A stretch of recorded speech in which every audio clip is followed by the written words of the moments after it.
yeah, oh. Oh, I see what it is. You know what I want to do?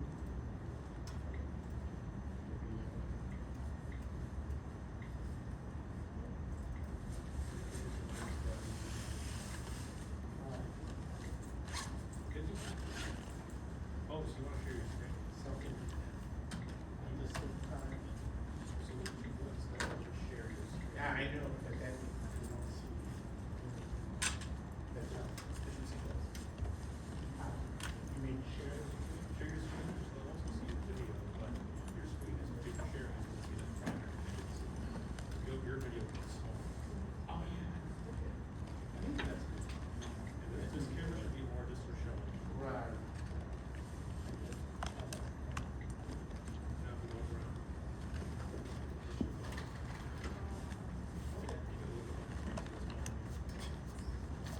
Alright, so now see the mics are right here. They're on right now. See the right time they're on. They're off. They're on right now. That's what they do. And put that on here. That'll be better for them to hear you. Oh, so that's what reminded me of. Yeah, this is always on, when switching on, the ceiling lights are always on, when switching on. Okay.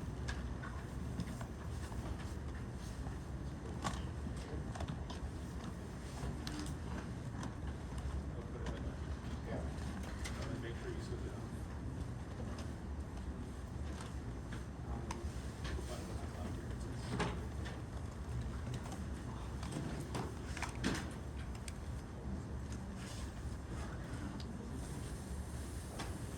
Yeah. So, You can turn it on. yeah. Again, it just says. Yes. I did.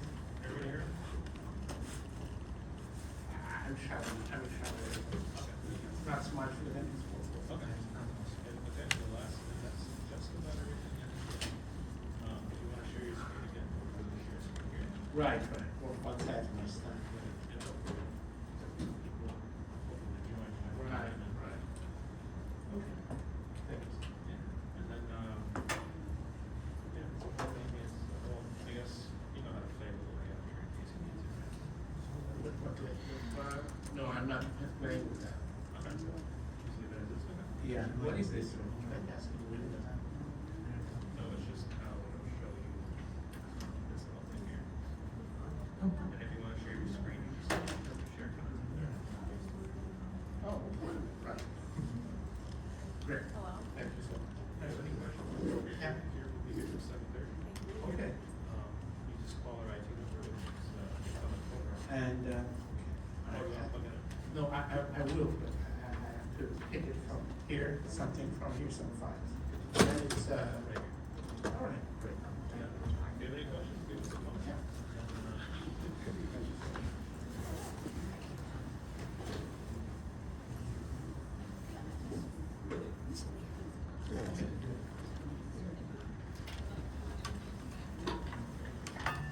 This one is a bit far. What? This one a bit far from the center.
All right, everyone, so, good evening.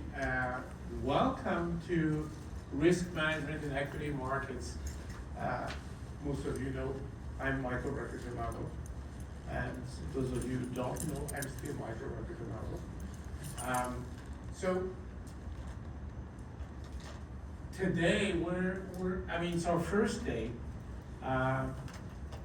First thing we're gonna be doing, obviously, is we're gonna talk about what the course is about, and what sort of experience you should expect, right? And then we're gonna start, sort of packed, but it's not too technical, so, we're gonna start on a particular topic, after we talk about the course itself. Let me start. Why is that off? Okay, so no saving. Power saving. Nice. So I can't really see my screen now.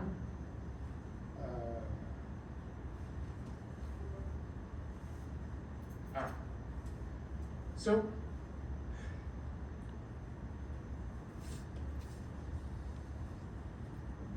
first thing we're gonna talk about is what exactly is the context, right? So we're talking about equity markets, and meanwhile I'm gonna try and get this working.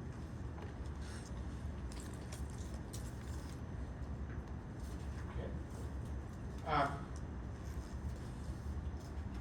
The context is equity markets. Well, what are we talking about? So we're talking about funds, right? All kinds of funds, as long as they are equity funds. So there are multiple contexts, right? You can think of a mutual fund, for example. You can think of an individual portfolio, which is the most critical. And that's actually the focus, although we're gonna not expand, but just convert that case to, to other kinds of funds. So personal portfolios, mutual funds, of course, hedge funds, et cetera, et cetera. That is the context, right? How are we gonna address that? You guys are gonna have to excuse me. I don't see my screen, so I'm gonna have to ask for help.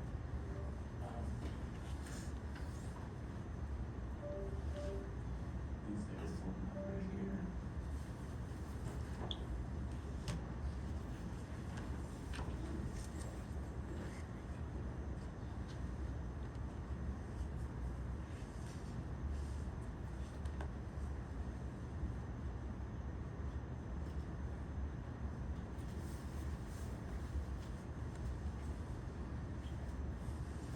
All right, folks, so just a few minutes, I'm gonna have to call for this particular screen. Be right back.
gonna move.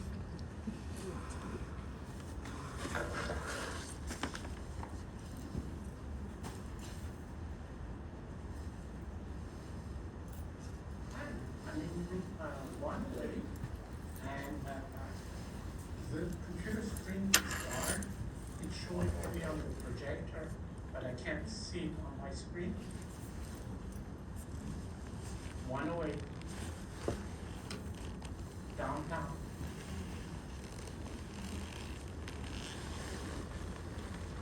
Yeah. This is Stanford.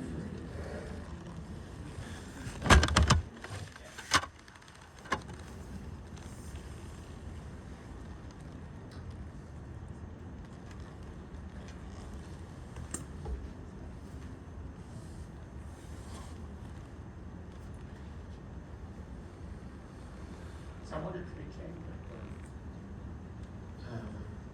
And it worked well until they just.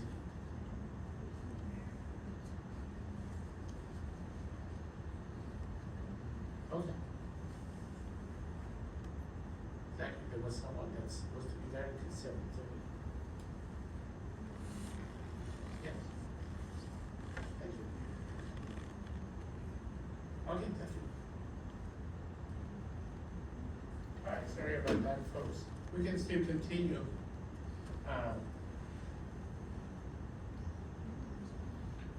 It's not gonna be as I wanted.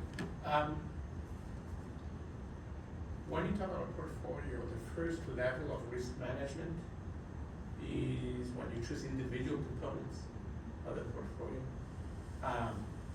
And I was mentioning funds. But when you think of equity markets, there's many other contexts, but it's still portfolio context. For example, if you manage a hedge fund, you're not managing a portfolio of stocks and bonds, you're managing a portfolio of strategies. Does that make sense to everyone? Right? There's strategies focused on macro variables, there's strategies focused on technical analysis, etc., etc. So instead of thinking of individual stocks and bonds, when you think of a hedge fund using whatever we're talking about within a hedge fund context, you should think of these specific individual strategies as opposed to stocks and bonds the way we're going to be talking about. So that's the first level of risk management, right? Then you see here, I'm talking about asset allocation. So whenever you talk about components, there will typically be categories of these components. So when you talk about stocks, there's sectors, right? Like there's the IT sector, there's the financial sector, etc., etc. So that's basically the next level of risk management. You see asset pricing models. We have to talk about that because I shouldn't say obviously. The point is that let's say you talk about overpriced assets. Overpriced assets, by definition of the word, are riskier, right? Because we're talking about long positions in order to buy, right? So this went dark on me. So.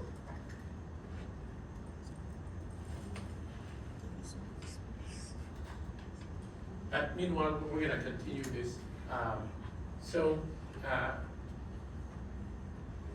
Asset pricing models allow us to make that determination. Well, determination is a very categorical word. We're talking about finance, so it's just estimation, right? So when we make the estimation that a particular asset is overvalued, in a long portfolio, in a portfolio where you only buy, that makes that particular asset a riskier asset. Right? So I hope that makes intuitive sense. Everything I'm going to talk about, of course, we will talk about it in more quantitative ways. Right? Next words, portfolio formation. So what I'm referring to is the structure of correlations within the portfolio. So, as you know, between each pair of assets in a portfolio, there's some sort of correlation, right? In a statistical sense, that's how we're gonna measure it. This is fine, there's no other way of measuring. So, we're going to talk about that structure of pairwise correlations, and that's gonna be critical actually in the structure of the portfolio itself, right? Yeah, that's fine. So this is M65 co-pilot, okay. Of course, equity risk measurement, that's gonna be a big topic, right? We can't really manage it if we can't measure it.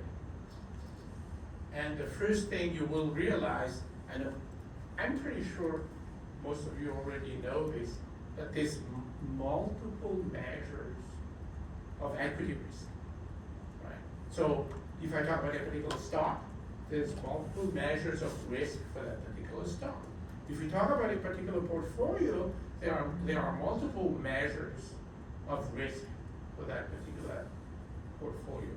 Which measure is the right one to use? Sometimes they're all right, sometimes it depends on circumstances, and that's part of what we're gonna be learning, right? Now, in addition to looking at the individual components of the portfolio, and then looking at basically the weights, in other words, the percentage of capital invested in each one of these assets, right? And determining it based on the correlation structure we have just talked to you about. In addition to that, there are additional layers that allow us to manage risk further. So what are we talking about? We're talking about derivatives. So the most basic kind of derivatives are options, futures, swaps, etc., etc. So we will talk about those for sure, and that's going to be for us. That's going to be an additional layer of risk management for that particular fund, for that particular portfolio, right? Before I go further, let me mention, if you guys have any questions, do not hesitate.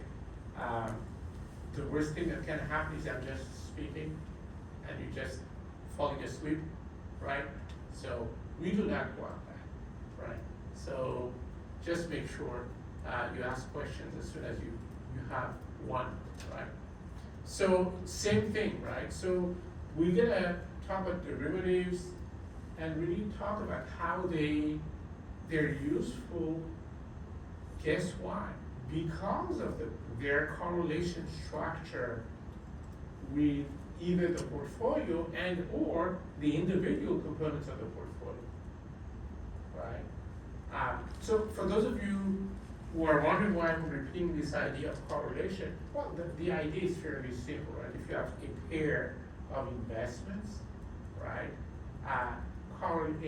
If this pair is positively correlated, it means every time investment one tends to go up, by some percentage, then the other pair also tends to go up. Usually not by the same percentage, but it tends to go up. You guys see that, right? Risk management wants to use this the other way around. So for example, if a particular investment, the main investment is going up, there's nothing wrong with it, right? But when it goes down, you do want to make sure that there's something that goes up, right? So that's where correlation matters, right? If you have two things, let's say one asset and something, this something could be maybe not an asset, could be a derivative or another asset, but this is the main asset. If they are positively correlated, the way to protect this asset is by taking a short position, in other words, selling the other protector, the protector, right? On the other hand, we will see that some protectors, let's call it that, or some insurance policies, are naturally negatively correlated with the main asset we're trying to protect. Does that make sense? So if in fact the asset value goes down, for example, then this protector, this insurance policy will kick in and its value will go up, right? So we have to know the correlation coefficient. Say that again? Sorry. Yeah, sure. So this is basically what we have to focus on. This is why you heard me repeat correlation structure. That's a big thing, right? Now, when it comes to derivatives, some derivatives have natural positive correlation with an equity portfolio, and therefore, the only sensible position would be a short position. So short, again, it's just finance language for selling, right? Some other derivatives have a natural negative correlation with equities in general. So it's natural then to want to buy, right? Because they act like insurance, right? To just want to buy that particular kind of asset, right? We have to know exactly what to do. Oh, thank you, sorry. So what happened, is this gonna stay this way? Yeah, it's gonna stay that way. It was just the back cord in the back was a little this slightest smidge bugged out. Oh, wow. So it just shut the computer off. Okay, wow, thank you so much. Yeah, of course. So,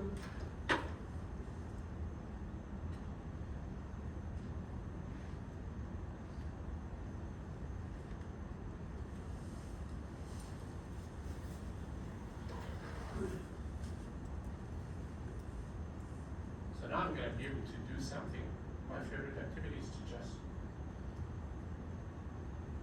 make sure I highlight what we need to be focusing on.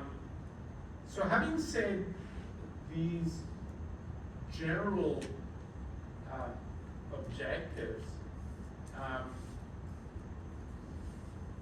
what are we supposed to end up with, right, at the end of the semester?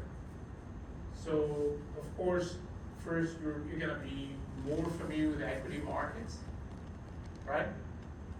Other than just, knowing in the news or hearing or reading the Wall Street Journal, etc., we need to know more. We're gonna be able to fluently make portfolio decisions. So again, when I say that, I mean both in terms of portfolio of equity assets, but also, for example, in a portfolio of strategies, right, if you're a hedge fund, right? Very critical to us, right? Options and futures. I need to mention, first of all, by a show of hands, who are familiar or somewhat familiar with options and futures? Good, right? And if you're not, don't worry about it. We'll go through the basics, right? Just to give you a quick recap, right? An option, it's a right to buy something at a fixed price, right? That's called a call option, right? The right to buy IBM at $100, that's a call option, right, on IBM, right? By the way, that's a very valuable option, because you guys know IBM is not $100. It's much higher, right? But that's the point, right? If I were to hedge a position with IBM only, right? Nothing else, just IBM, right? A call option is the right to buy. So its value goes up when IBM's price goes up. Do we all agree? Yeah?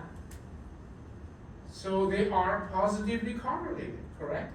So if you guys followed anything that I've been ranting about so far, you realize, right? Okay, so the correct position then, if I have some IBM stock, but nothing else. Don't make the mistake of doing whatever I'm about to say here, because no one in their right mind invests in IBM only. The point is if that were your investment, you would then have to have a short position. You would have to sell a call option on IBM. Raise your hand if you understood anything I've just said. Good. Right? So that's basically the sort of basic stuff that we're gonna build on, right? But first you need to know the details of what a call option is and what a put option is. And the other thing you need to know is these are basic derivative contracts. There's an infinity of other options, right? And if time permit, meaning that if we have more time toward the end of the semester, I will talk about some of the other options and their valuation. So if we get there, the valuation, so first of all, most real life options are evaluated. In other words, when someone comes up with an estimate of the value, it's not quite what the textbook makes it out to be. The textbook comes up with a very famous formula for options, also known as the Black-Scholes formula. Raise your hand if you've ever heard of that, Black-Scholes formula, right? So it's a very useful tool, not for what you think, not really for pricing options. What is it useful for? It's really useful for coming up with the details of the hedging. For example, I talked about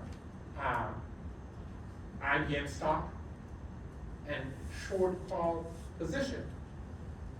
Okay? Well, how many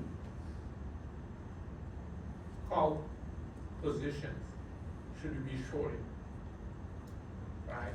So we that's where what's known as the Greeks, the deltas and the gammas and all that's when all of that is going to be very useful, and that's where the Black-Scholes formula is useful, because at least this is some sort of an analytical formula that allows us to come up with some results, right? But the truth is that in real life, valuation and measurements of the Greeks are really based on simulations, right? And so if we have time further down the line, we'll go through that routes, right? One thing that I also want to make sure we end up doing well is this one, right? Communicating results of analysis. Most of you already know this, but especially in finance, which is, and especially when you deal with technical issues in finance, it's extremely important that you be able to explain, right? To explain the results or whatever it is that you're trying to express, right?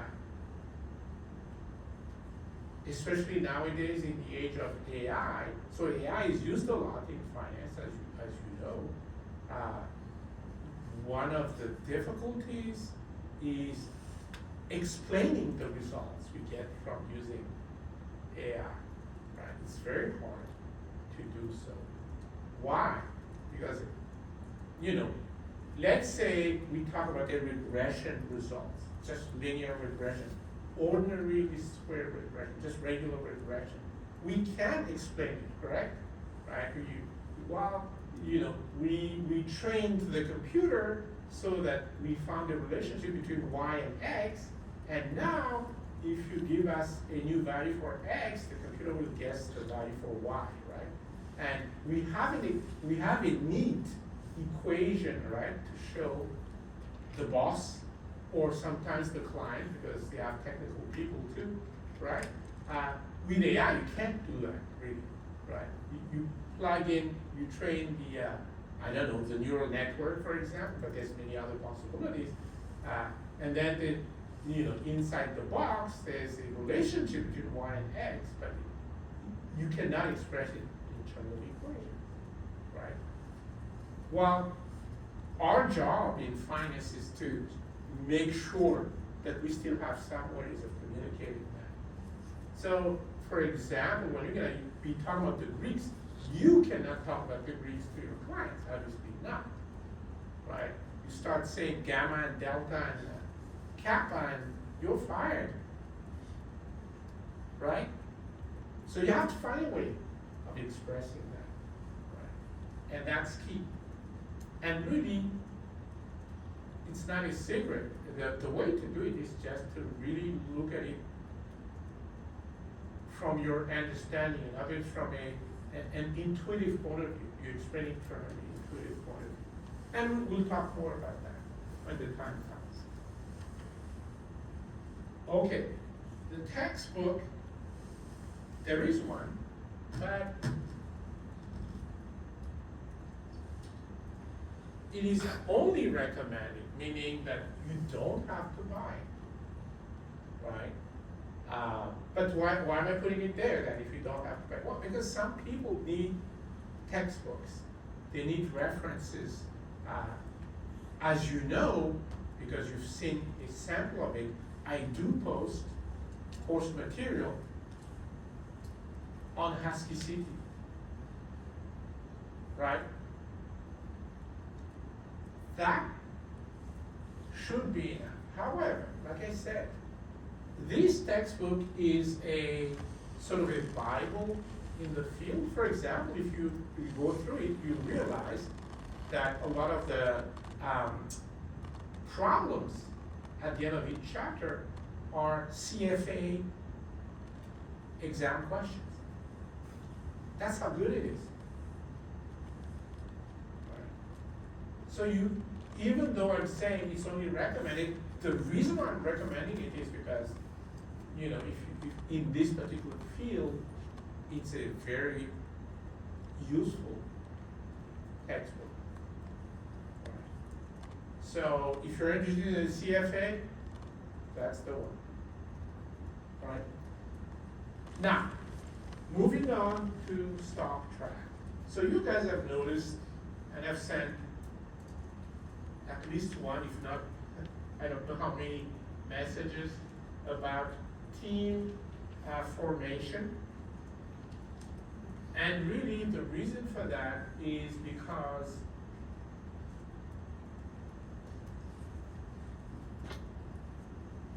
I want you within your team, I want you to apply everything that we discuss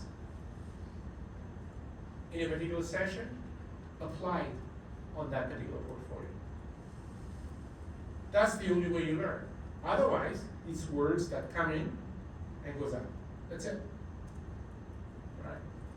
So you want to be able to say that you have some sort of experience doing that, right? As opposed to, I learned the concepts, which is great, but doesn't get you a job.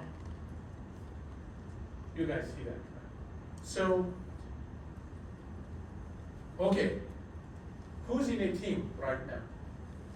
I just want to, don't be shy, So if you're not in a team, just make sure that you go on Husky CT, and there's 8 teams on there, right? and just make sure you just put yourself into one of them. And also, as long as they don't have 4 people, right? 4 people is the maximum size of a team. But it is critical that you are part of a team.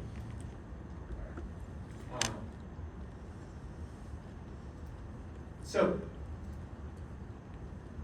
what is this exact? So this platform is basically a trading platform.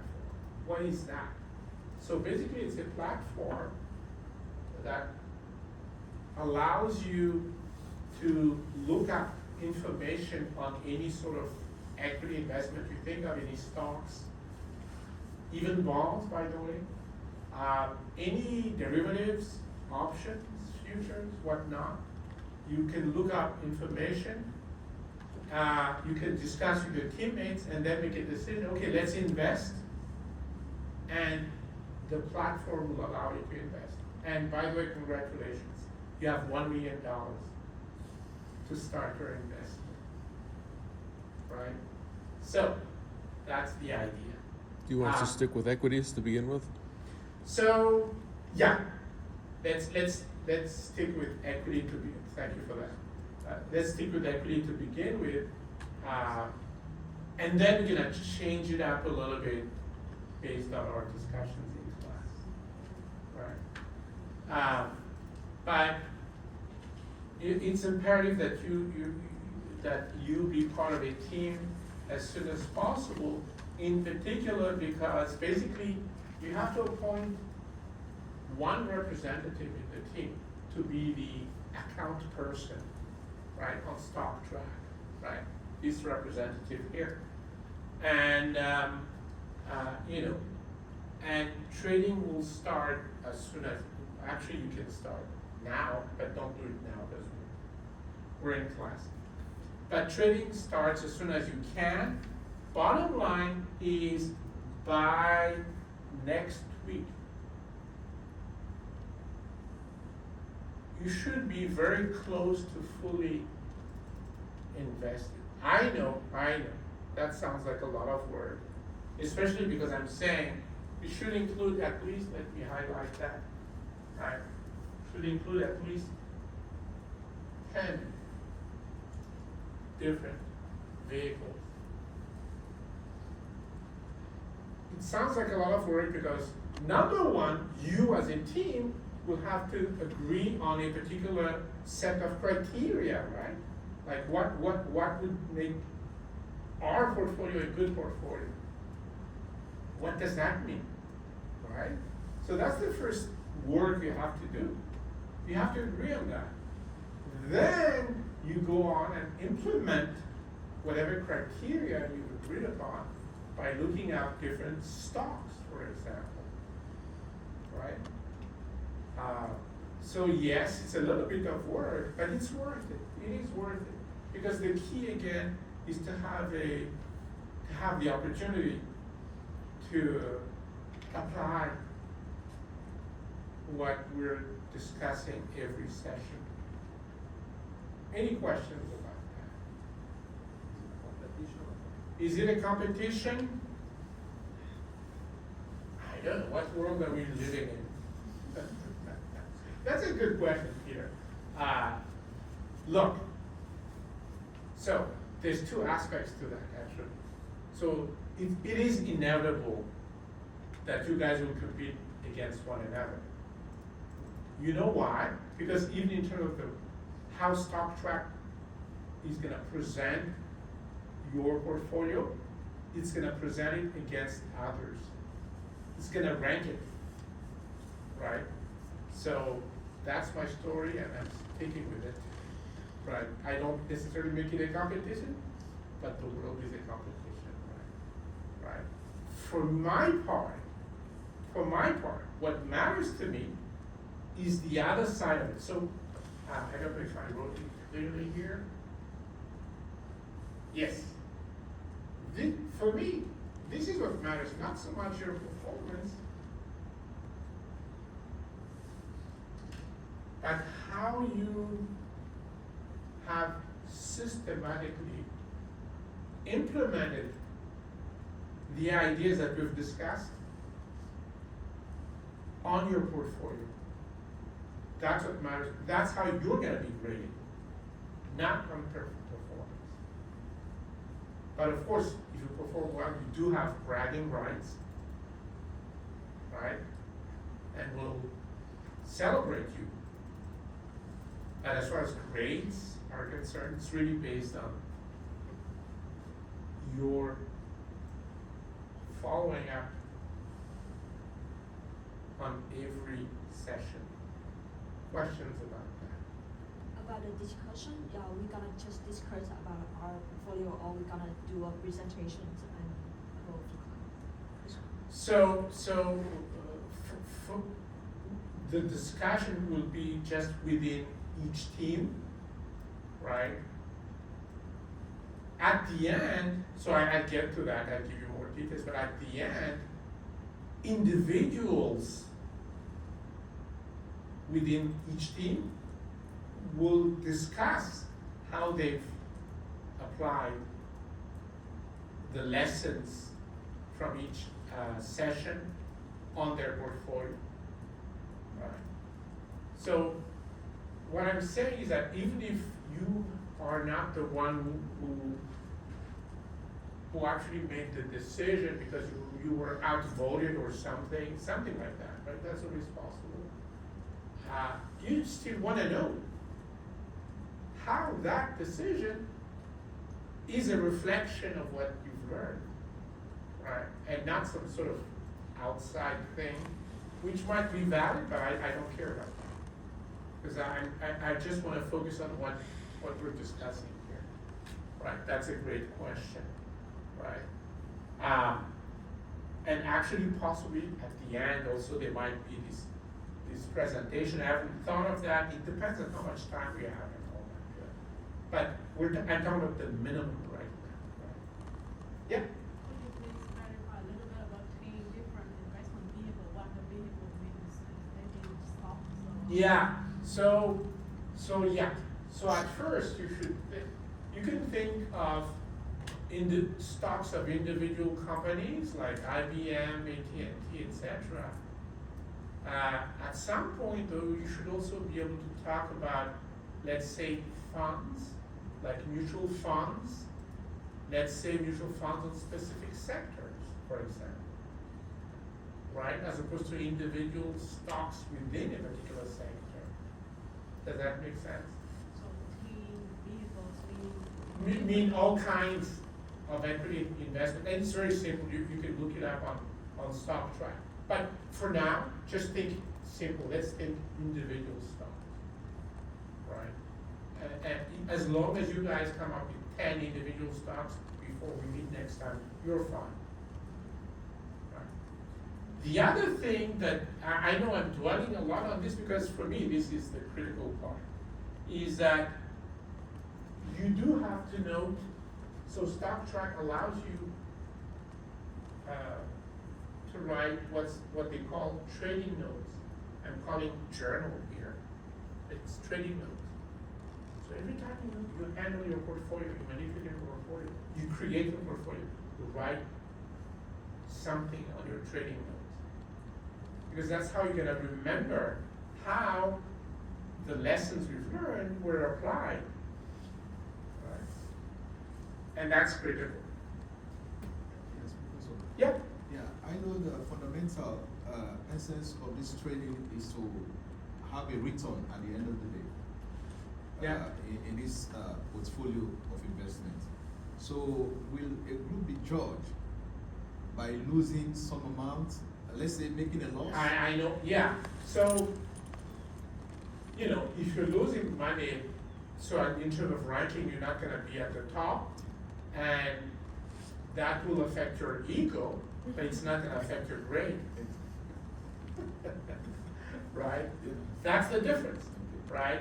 As long, from my point of view, as long as you literally did this, meaning following every class session, after every class session, I'm not talking about the minutes following it, I'm saying at some point in time following that particular session, you actually apply You try to implement whatever ideas we're talking about.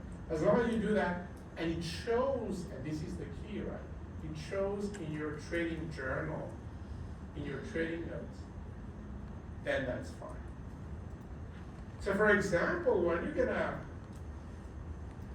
you're going to create your portfolio, make sure, and actually, I'm writing it here. Let's read it together, right?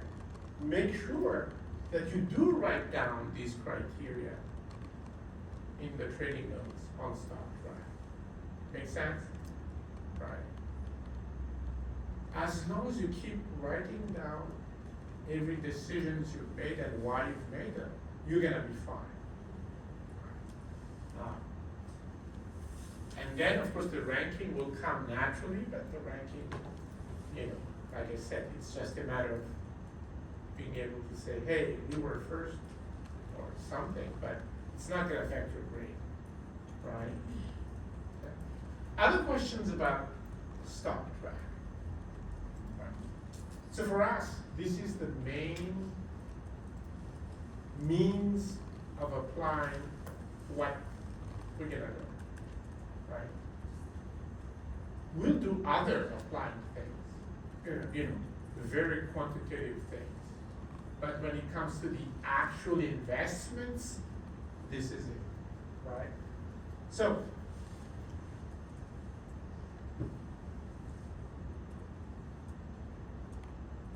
let's talk about grading. One of the things, so I know this looks strange. I don't know that anyone's ever heard of quiz participation. Let me explain what that is. Right? So we all know what a quiz is, right? A quiz is just when the teacher asks a question and expects some answers, and then the answers get graded, right? So actually we're gonna do that, and it's easy to do it on HaskyCT. So by the way, and I know you're already doing it, but just to confirm, you do need to bring your laptops every session. Not only because of the quizzes, but in fact, this is going to be a hands-on course. All right. We're going to do a lot of statistics and things of that sort, and you're not going to be able to do that without a laptop. So anyway, back to quiz participation. So the idea is that, and I don't think we're gonna have one today, I have to check that. But the idea is that, at some point during a discussion or whatever it is that we're doing, I'm gonna ask you guys a question on this screen, right? You're gonna go on HaskyCT, and you're gonna answer the question there. Right? What I will require that you do though is, and I know this sounds strange, but there's a method behind the madness. What I will require that you do is that you ask your neighbor what the correct answer is. Right? If you don't, then you fail the quiz. Right? You have to ask. What does that do? It forces you to discuss. Right? That's what it does, and that's what I need from that. Right? So that's one layer of risk management right there for you, right? And can't really go wrong. But even if you go wrong, there's another layer. See, it's not quiz, it's quiz participation. So even if you get the wrong answer in HaskyCT, which they've, the HaskyCT that you guys are seeing now, it's a new version, and I'm not sure I like it, because now when you answer wrong, you have, guess it, what color? You have red color. We never had anything like that before with HaskyCT. Anyway, that's just, they decided to change the product, so that's what it is. Anyway, so bottom line is, even if you see red, it's still green. That's what I'm saying, right? You get full credit just by participating. Unless, of course, I don't see you asking your neighbor what the answer is. That's critical, right? And that's really the point of these quizzes. It's a way of starting a discussion on a particular topic. It's also a way for me, to be honest with you, to check if we're all on the same page, right? So, and that's 10%. So you guys are now familiar a little bit with the grading scale at UConn. So let's say you don't, I don't know, maybe because you didn't attend sessions or I don't know why you were in the session you did not take the quizzes. Maybe you forgot your laptop all the time, right? So let's say that's a 0. What's the maximum grade you could actually get? B plus. That's exactly right. B plus. Very important. I'm not saying it to frighten you, because it's not frightening. All you need to do is participate, that's all. Just take it, that's it, right? But you have to take it, right? Now, even more important, of course, is stock track progress. What in the world is that? Well, it's exactly what I described before. Note that it's not stock track performance, correct? It's writing in the journal. There you go. It's literally how your journal shows essentially a reflection of what we've been talking about over different sessions. Right. So writing these trading notes is extremely important. Of course, the most important stuff are here. Because in addition to making decisions on stock track, we do have to learn about everything else that I've talked about in a more quantitative way. You will apply those on your portfolio, but we have to start just with some other data first in class, right?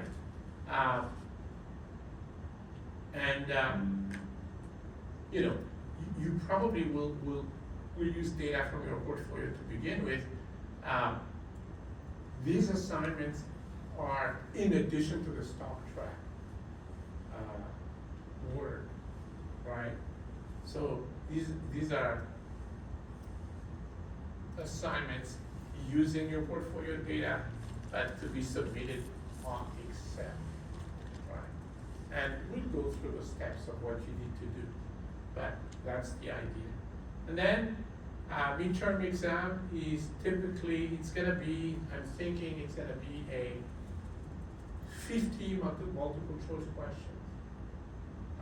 It's not gonna be a big deal. It's gonna be easier than what we actually do in class, because it's gonna be more like standardized exams.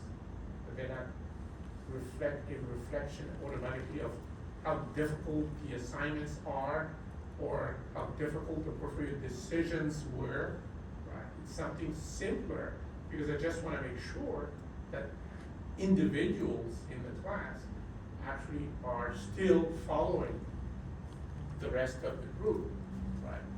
And then the final project will include, it's not going to be limited to, and then I get to you, it's not going to be limited to what I'm about to say, but it will definitely include the fact that I will ask you as individuals questions on how is it that your journal is showing your,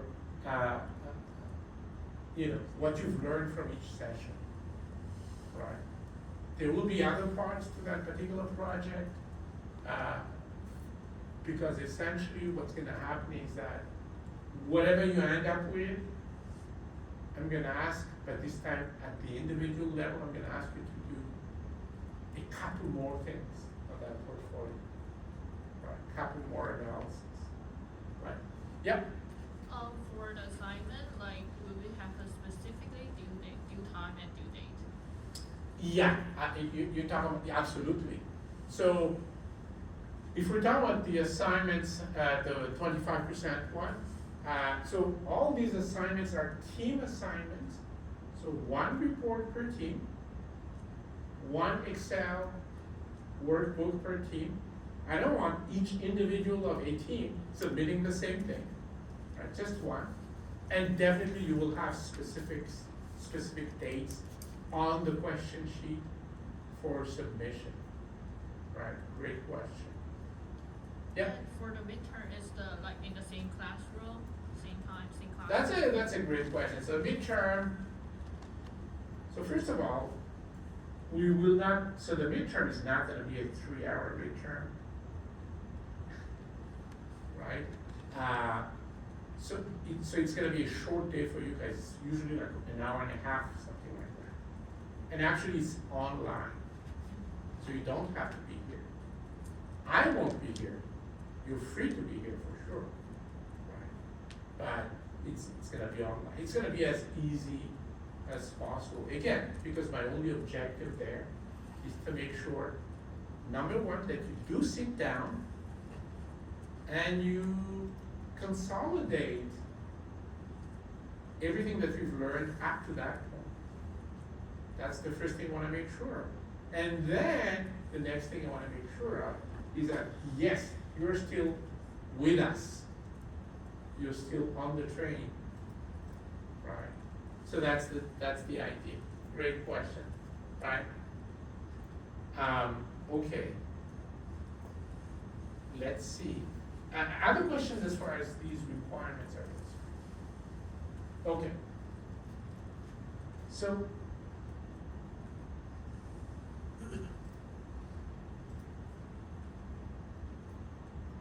what I want to do is I'm going to go fairly quickly, maybe not through all, but at least through our starting points as far as the schedule of classes are concerned.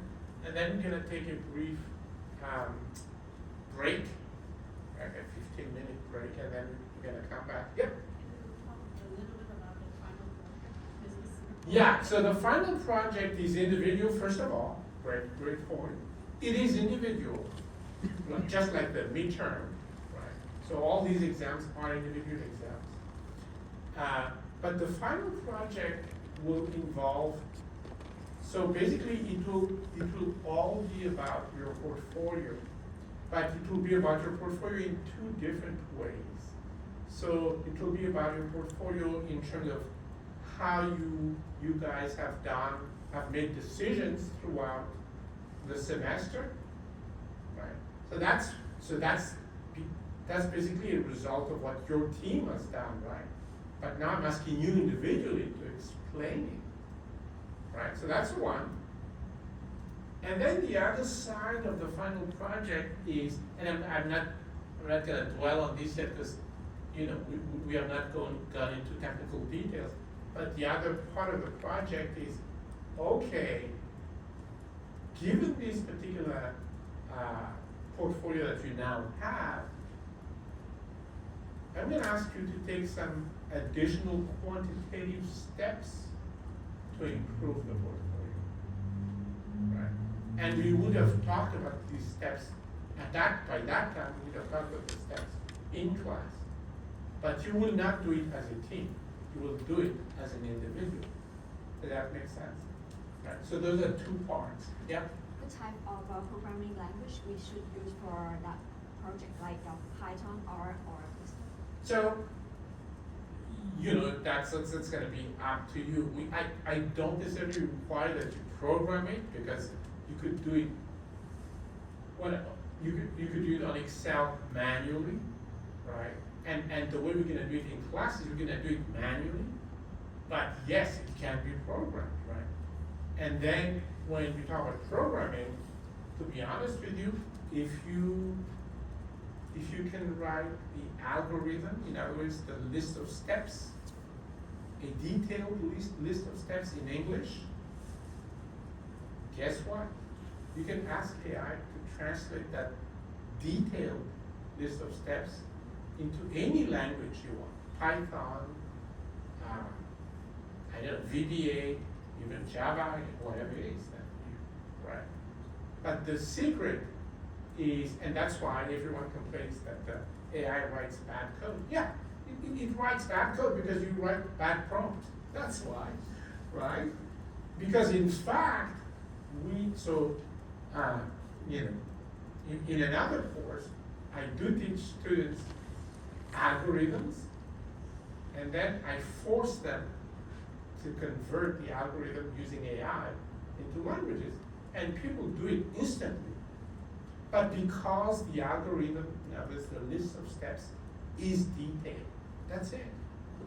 If you want AI to guess, you're in for a lot of trouble. They should not guess. They should literally do the dumbest possible level, right, of the activity, which is just translate, literally translate. Because that's what the AI that people are talking about, that we're talking about, it's really not AI. AI is a big field. It's more like the LLM part of AI, right? The generative AI. Well, not even generative, just LLM, large language model, right? And all that large language models do is just guess the next words. I mean, guess the next parts of words, so-called tokens. So it's very dumb, actually. And that's what makes it so good when you wanted to translate some text, like a detailed list of steps, into a particular language, computer language. It's very good at doing that. It's very bad at writing code by itself. Right? But that's a great question. You know what? Well, let's continue and then. So, of course, today we're coming toward the end of this, and then after the break, we're gonna start talking about equity, derivatives, and trading. Why? Mostly because, you technically speaking, even though you know a lot about equity markets, it doesn't make sense for me to force you to form a portfolio without talking to you about equity, right? And derivatives, certainly feel free to use derivatives even this early, right? As long as you have a good reason for doing so. That's what matters, because it's the creation part, right? So the creation part, we didn't talk about what to do. We just talked about what's available, and that's what this is about, right? And in terms of trading, so yeah, you're thinking that I'm gonna talk about buying and selling. Of course I will, but that's not all there is. And actually, the way you trade does affect, for example, your performance, right? The way you trade does affect your risk, right? And we'll talk more about that at some point in time today, right? But that's basically what we're about to talk about. Then, the following week, we're gonna talk about mutual funds. Why? Because these are actually diversified portfolios. For example, and by the way, one example of a mutual fund is what's known as exchange traded funds, ETFs, right? The main difference, mutual funds is a general category. So most mutual funds are managed by humans. But ETFs are passive mutual funds. For example, there are plenty of ETFs that replicates the S&P 500, right? So for example, if you're an investor, you're not a day trader, you have a job, which is not finance, not trading, your best bet, if you want to invest in the stock market, is just buy shares of S&P 500 ETFs. Does that make sense to everyone? Right? you already diversified. You pretty much bought all 500 stocks. That's what it does. Right? So this is why mutual funds are interesting. And yes, it's interesting to have mutual funds in a portfolio where there are individual stocks. Absolutely. And we'll talk about that, right? But we can't talk about it if we don't know the details of what's out there, what sort of mutual funds are out there. That's what I want to show you. It's very diverse. There's a huge variety, and there's really very different levels of risks. Why? Because each mutual fund is following a specific investment strategy. And they tell you what that strategy is in their prospectus. And we look at some of them just to try and convince you that it's worth looking into that, right? So then,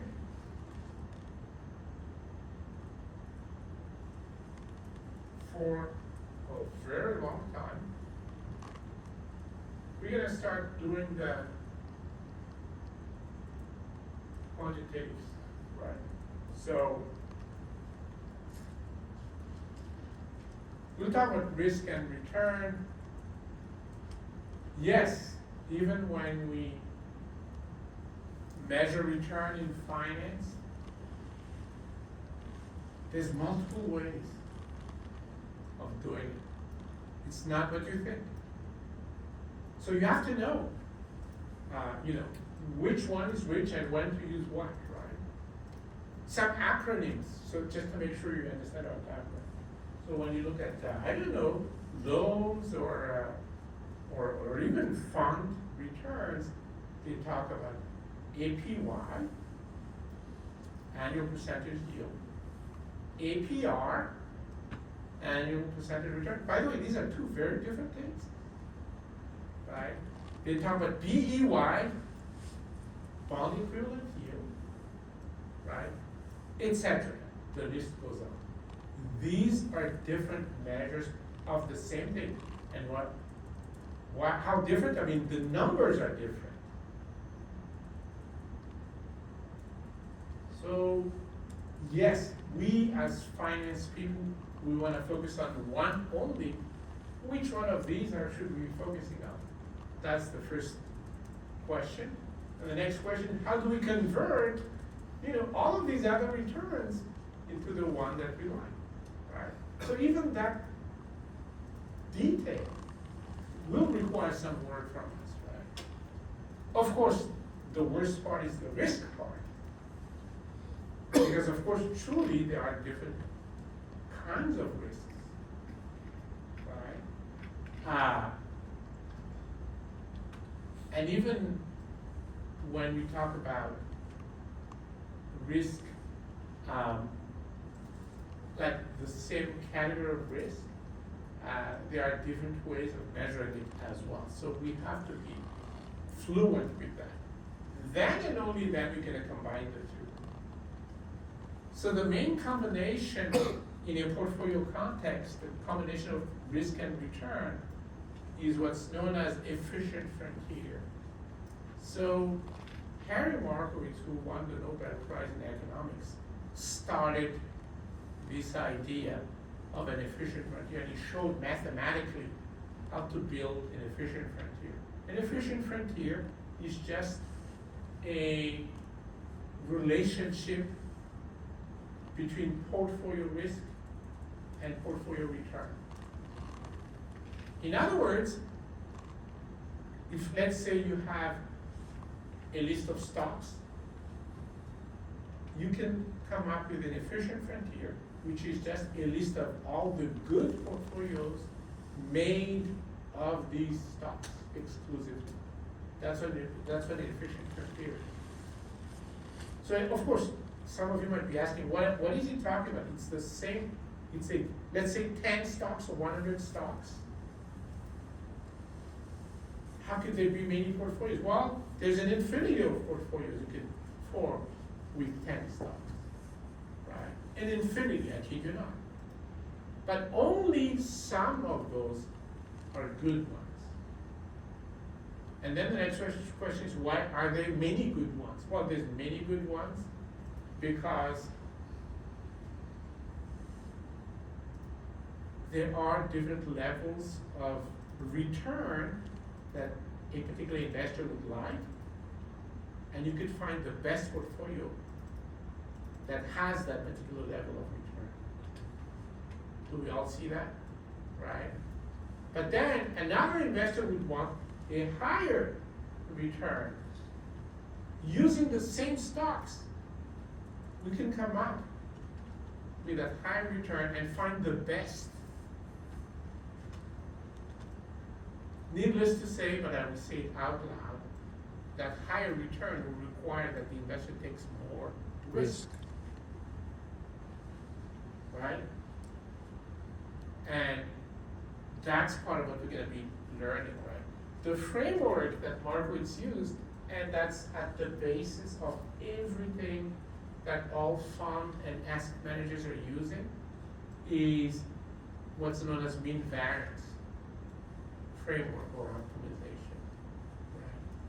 So in practice, everyone uses a variation of it. They don't quite use it in the original form. But what we're going to do is learn the original form and then, of course, use a variation, right? Because it's critical that you're aware of how it's supposed to be created, and if you want to improve it, how could you improve it, right? One thing I'm going to warn you, as far as this framework is concerned, it's an unforgiving framework. So you guys are going to form a portfolio before we meet next time. This framework will look at the data and will categorically tell you you should not invest in that. And it will tell you that a lot. So what is a bad investment in that? So I'm going to start giving you some insight. A bad investment within a portfolio context is an investment that adds a lot of risk to the portfolio, but does not add enough return. That's a bad investment.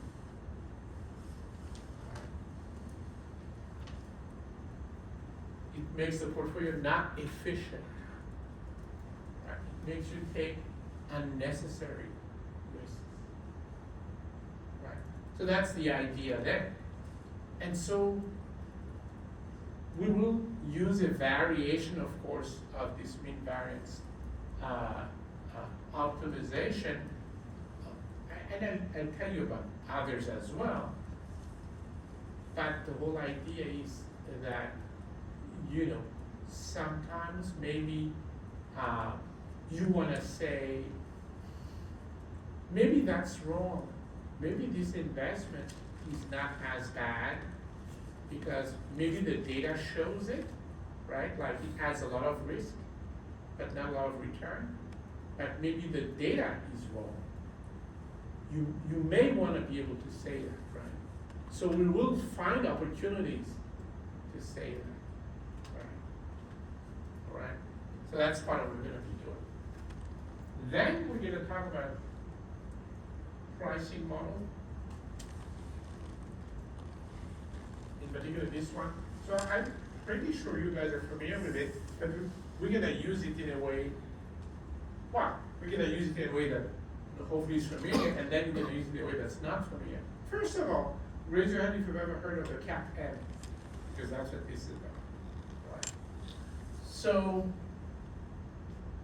the main way we're going to be using this is as a way of getting estimates that we're going to use back into this story of efficient frontier, right?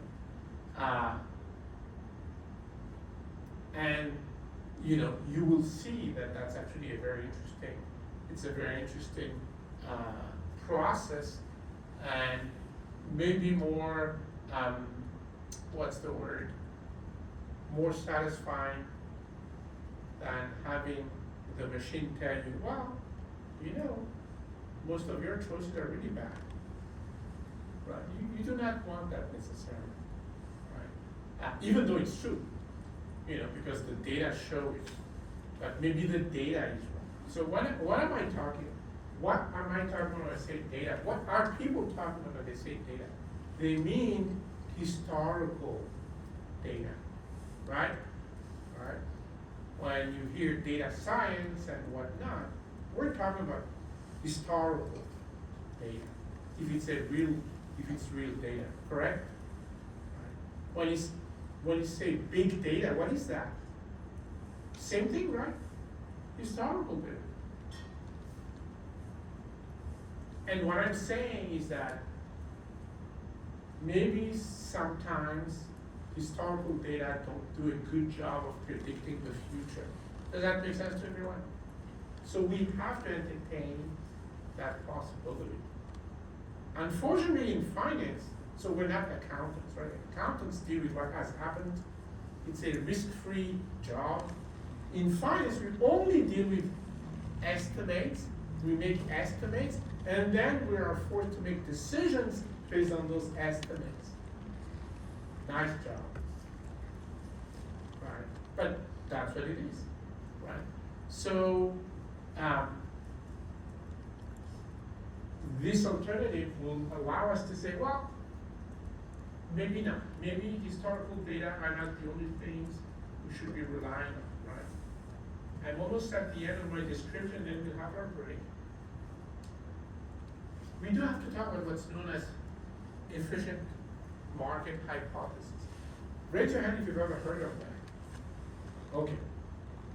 So, first of all, let me make sure you understand, and I'm not going to go further into that.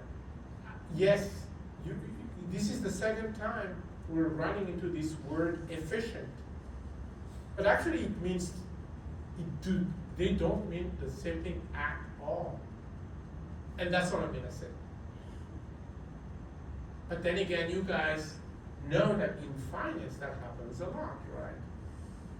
For example, I kept using that term when we started the session, short. Okay? Short a derivative, right? So short a derivative means, well, you just sell the derivative, right? But if you short a stock, you don't sell the stock.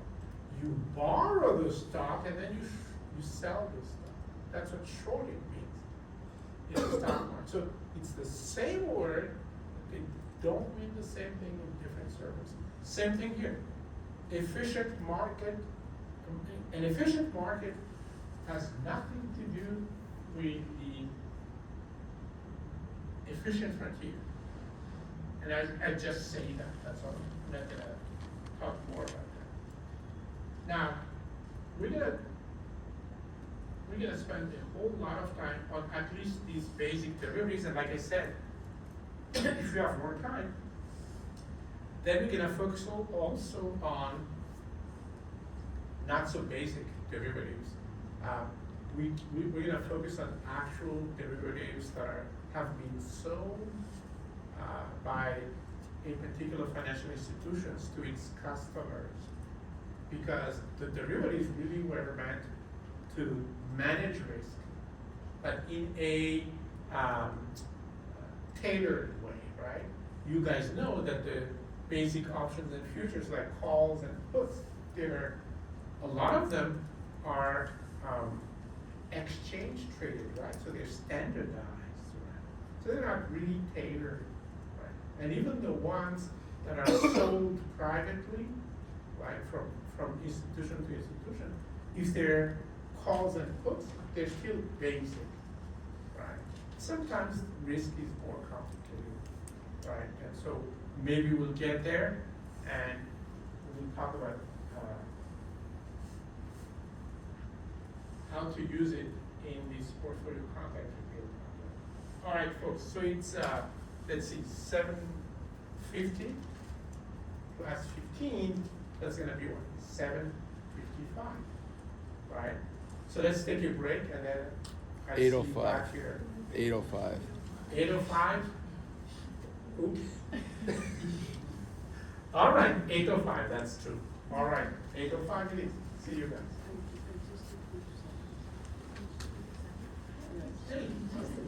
Say. Yeah. Sorry. Yeah, I remember that. Yeah, I was gonna work on it. I mean, basically, anything that you say, makes sense. You're on. Wait, do you want to do about this without your boss? I don't know anyone who's really like that. Oh, okay. I didn't know which one. You can change it if you want to change that. No, it could be this. I have, but I didn't have to. Wait, do you have? Is it a signal? I don't know. No. I play mental games. Okay, well, I'm gonna force you into our group first. Let me think about it. Okay. No, I didn't like that.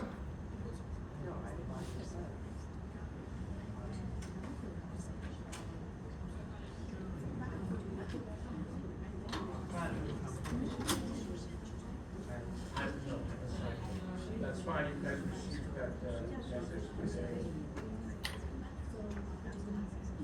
I'm not talking. We were gonna be together.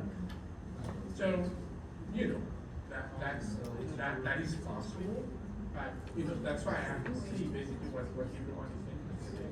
Yeah. Right.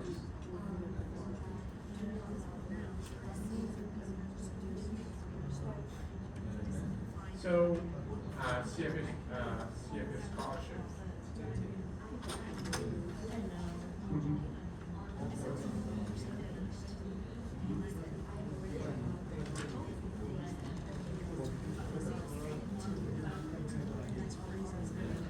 Okay.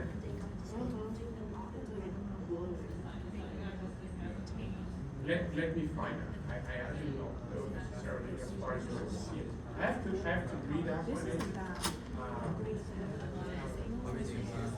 I promise you, I will reply to your email probably. I read it, but I didn't have time to. Yeah.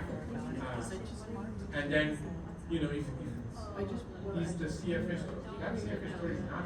No. Well, there's only one of them. Right? Yeah. Right? No problem. I asked him about the CFA scholarship, but he doesn't know about this one. But he said he gonna check for me, and because I want to ask about the deadline and the limitation. Like, do they limit the slot of who gonna apply for it? Or no, you should apply it because it's gonna reduce to 600. Are you gonna join it, or just study for it, or you gonna sit on the exam? I probably will do it at some point. I will do it at some point, but like I said, I'm not going to compete against you. I know. I see. I'm gonna go to this.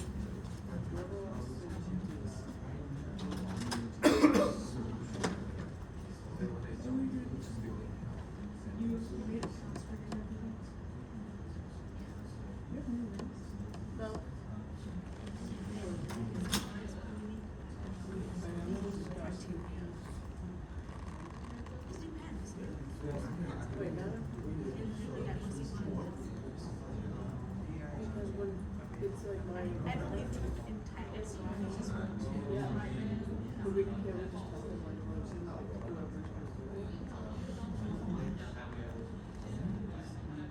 or average, if you want to have that, I could just, it's just, did you just make a run past all this?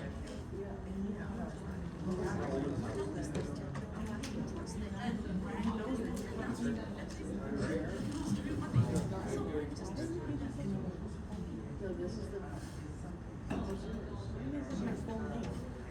Yeah, I have no idea what that is. I was wondering what it was. I thought it was the transfer. I don't know someone actually. Yeah. I don't know who those guys.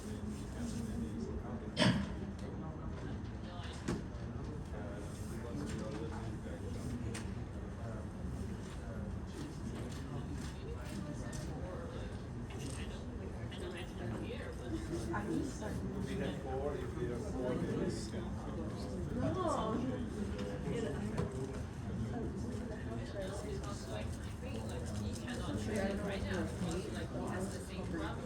Okay, I can move to a position. So, okay, so.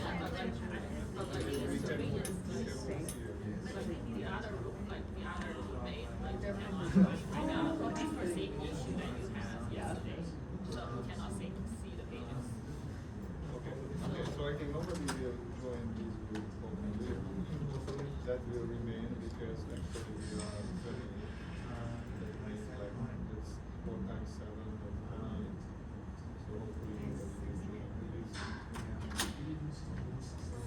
I mean, when did he take the class? Or when did he register for the class? I just registered today and try, ask him to see. Ask him to do it today. Something else, there's the whole account. So what we can do eventually is when you so keep the glasses, right?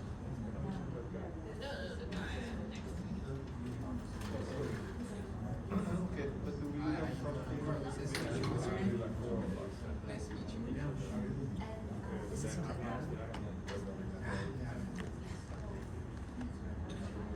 Try to figure it out those down. Yeah, we can write an email.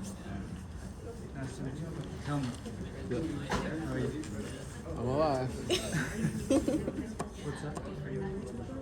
What's for you? How do you guys want to like discuss outside of class? Do you guys want to come up with like a You certain? either set up a group email or a group chat. You're in charge. Okay. What do you want to do it on like iMessage? iMessage? Yeah, fine. Okay. May I have your number? I can add you mine too.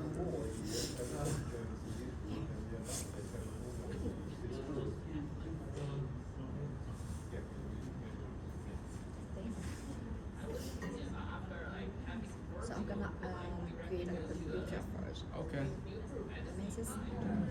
So would you like to like meeting online or like in person? Which one you prefer? I mean, Online's fine. it's up to you. Do the best. Do the iMessage is fine. Yeah, Uh-huh. right. So then I Okay. guess we could just do like a video call or something. Okay, Yeah, sure. at some point.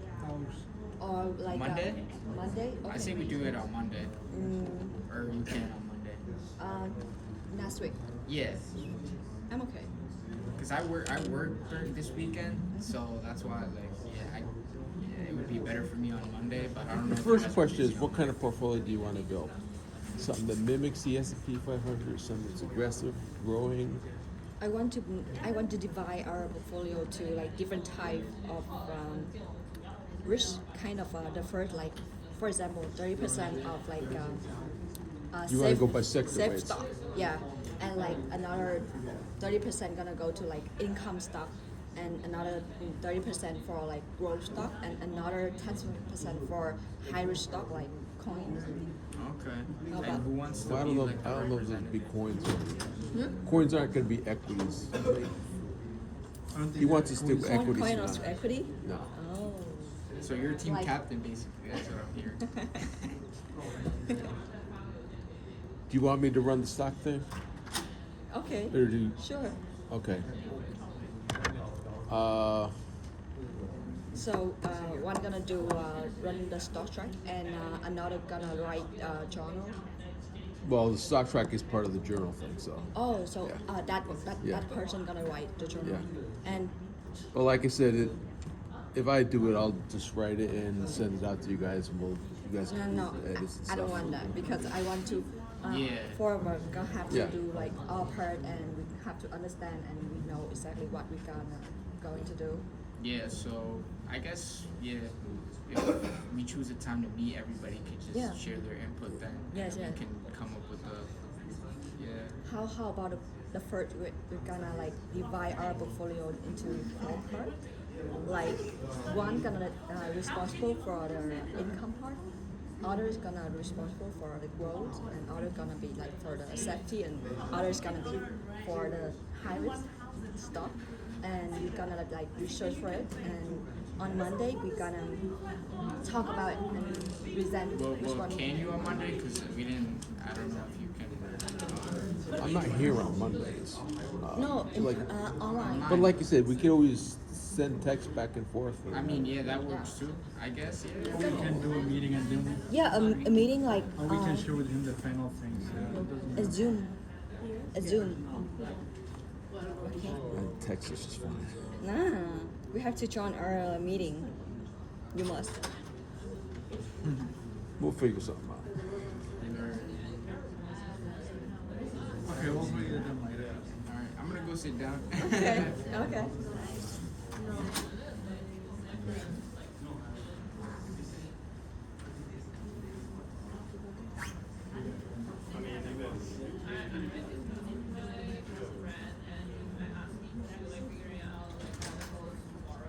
I want to work just like by texting, by messages, because I want to have like of course we gotta text, but we like have a weekly meeting to talk to each other about what you understand, and yeah, because Meetings ideally would be after this class. okay, of course we can stay. Yeah, that's, I don't know if they can, but you and I could both stay after the class. I don't know if it works for their schedule or not. But if they can stay too, that's the perfect time to do the meetings. But how many hours? How many? These- Like 30 minutes or 40? Yeah, this is not gonna be that in depth. I'm gonna have. Do you want to stay Oh, I know. Okay, we can ask him actually. I asked, and like he said, yeah, like they are. Like they're free. I asked him, I just asked. Oh, they are there.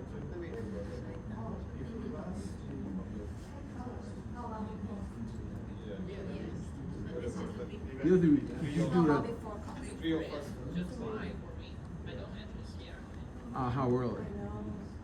I can't be in the parking lot before 5. Those ones I stay at least. how early you call up? Like 30 minutes? An hour? Yeah, it's not gonna take that long. 30? I attempted it. 30? So 6 p.m. We could do it around the other classes too. These guys, are they in the other classes? They're just in this class? How many videos to this class? Class videos tomorrow. Harry, sorry, do I pronounce your name right? How? Do you have class tomorrow night? Yakov's class is tomorrow. So as long as you take Yakov's class, we could always do. Okay, alright. Also tonight, sorry, tomorrow night. Like someone went there, we can like write email to like this.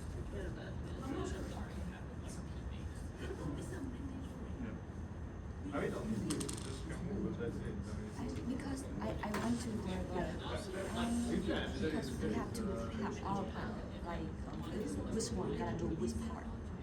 So we have to research about it, and then we're gonna discuss because like for you already have the knowledge about everything to discuss, but for us, I don't think so.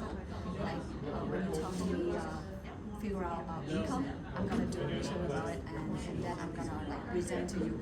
I talk to you that I'm gonna choose this because of this and that's the thing. Do you understand? Yeah. Yeah, that's why. You're trying to learn. That's what you're trying to say. Yeah. And you learn by doing. Yes. But like when we just learn it and then right away apply it like in an hour, I think so. Is it okay? We'll make it work. Don't worry about it. So You remember what he said about the efficient frontier?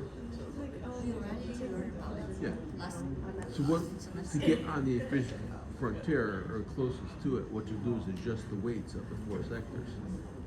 I'll show you how to do that in Excel. Or I don't know if I use Excel or not. Maybe or Python. So you already know about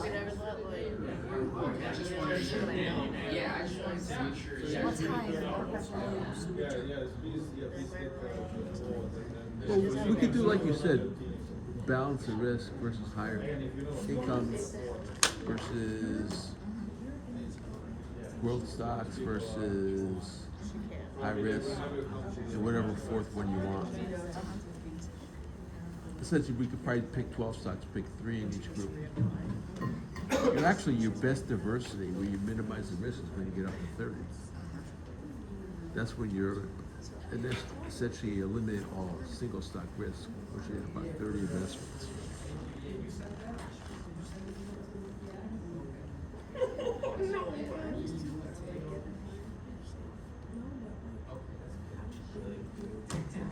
All right, everyone, so let's get going. So like I said, I can't really ask you to form a portfolio, and we haven't even talked about equities and derivatives and trading. So let's talk about it. It's a concentrated version, so it might be a little fast or not. But let's see how it goes. So the first thing we're going to talk about, of course, is equities, right? In particular, stock, right? So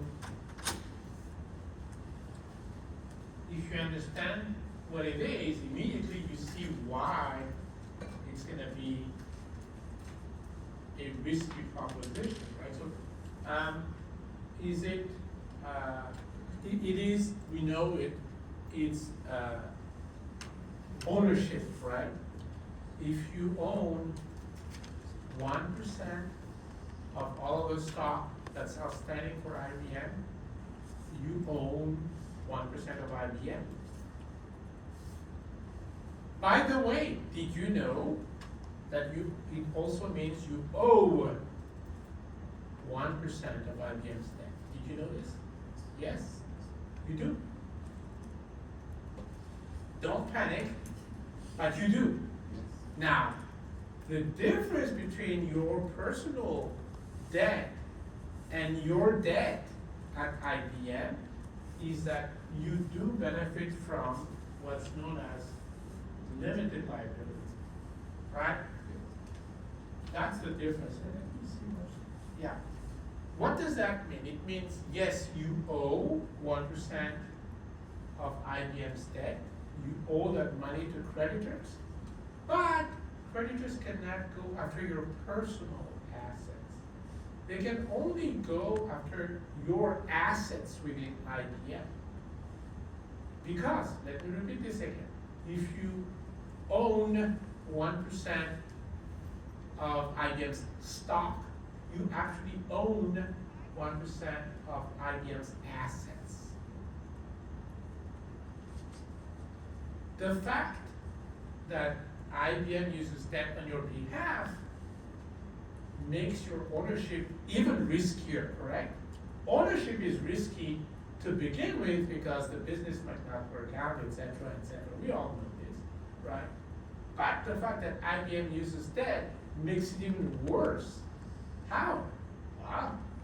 Because when times are tough, instead of you getting paid, let's say in the form of dividends, creditors have to get paid first. And sometimes it's not enough profit to pay creditors. Does that make sense? Right? So, your ownership, it's ownership and it's a residual claim because by law,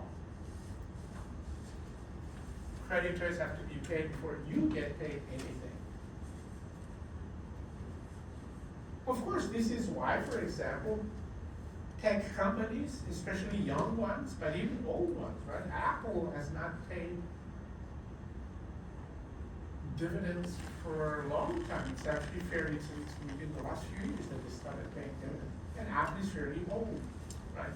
But most tech companies, especially young ones, don't pay dividends. Why?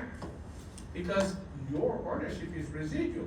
You come after creditors, and if there's not enough money for you, there's nothing to be paid, right? So it's residual claim, that makes it riskier beyond the fact that it's just a business that has business risks, right? The other side of it is what I just told you, it's, you have limited liability. They cannot go after your personal assets. By the way, here's a question of just financial engineering, right? Let's say you own 1% of IBM, which automatically makes you owe 1% of the debt. That's what I just said, right? What if you do not want to owe 1% of the debt? What could you do? Anyone? So we've bought 1% of the stock of IBM. Automatically, that means we owe 1% of IBM's debt. What if we do not like that? What could we do? What operation could we do?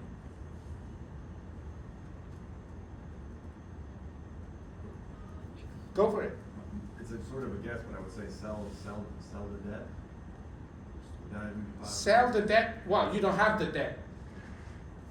Or But you do not want to owe it, right? So Yeah. what do you do? Sell it, get rid of it. Or that sort of. That's what, I like the idea. You use the wrong verb, but it's the right idea. Get rid of the debt, meaning buy. Pay your creditors, in other words. Buy 1% of the debt of IBM. Then you fully own 1% of the assets of IBM. You have unlevered your stock position. Do you all understand what just happened? You have reduced risk, by the way, because you removed debt. How do you move debt? Pay your part. Does that make sense? Right? Questions? I see some frowning. So go, Martin, go for it.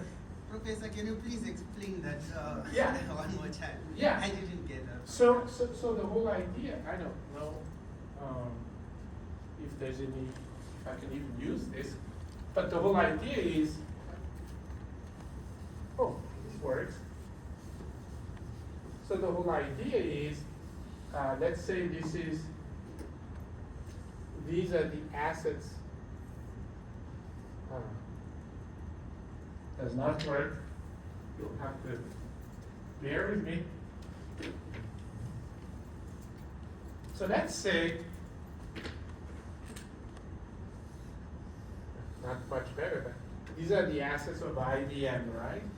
And these assets have been financed or bought using some equity money and some debt money, right? What? So when you own, so I was saying 1%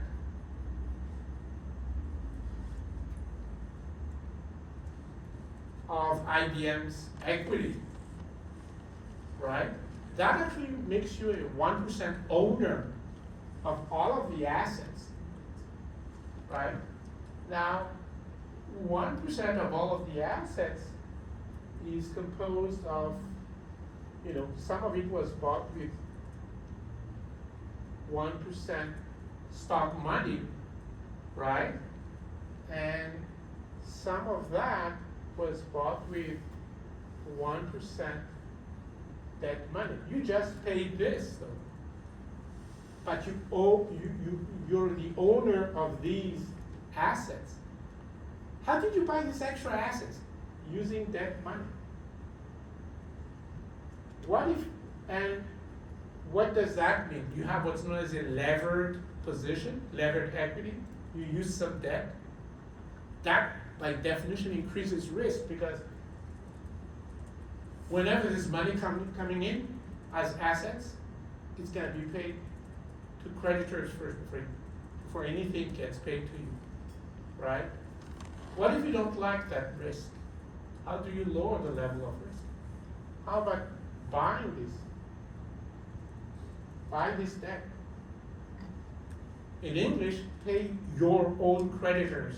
These are your creditors. When you own 1% of IBM's assets, you owe 1% of IBM's debt.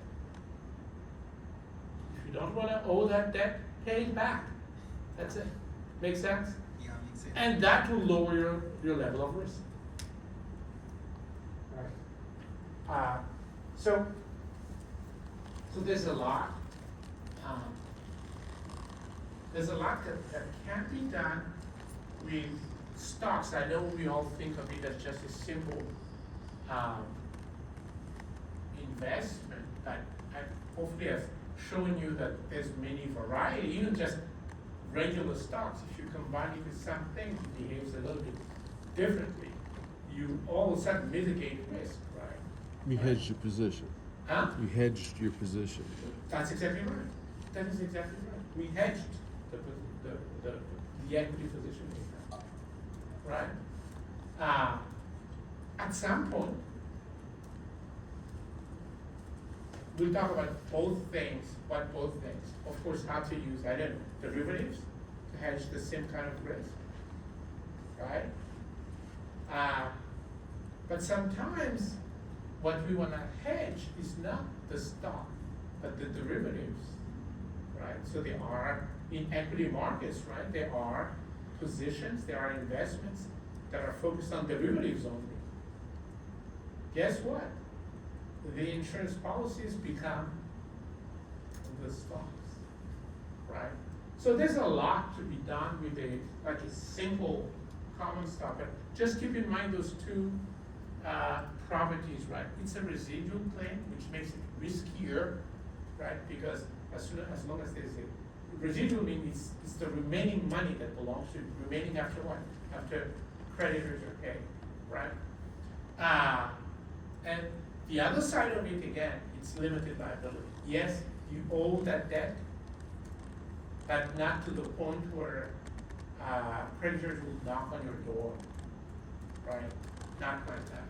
They can only go after these assets of yours, and not more, right? Now, in addition to common stocks, it's a lot more rare, but there are what's known as preferred stocks. When a company has a preferred stock, that means that these investors, preferred stockholders, get paid before common stockholders get paid. So it's a safer proposition, right? You're higher on the priority list, right? Safer proposition. In fact, in finance, preferred stock is considered like debt.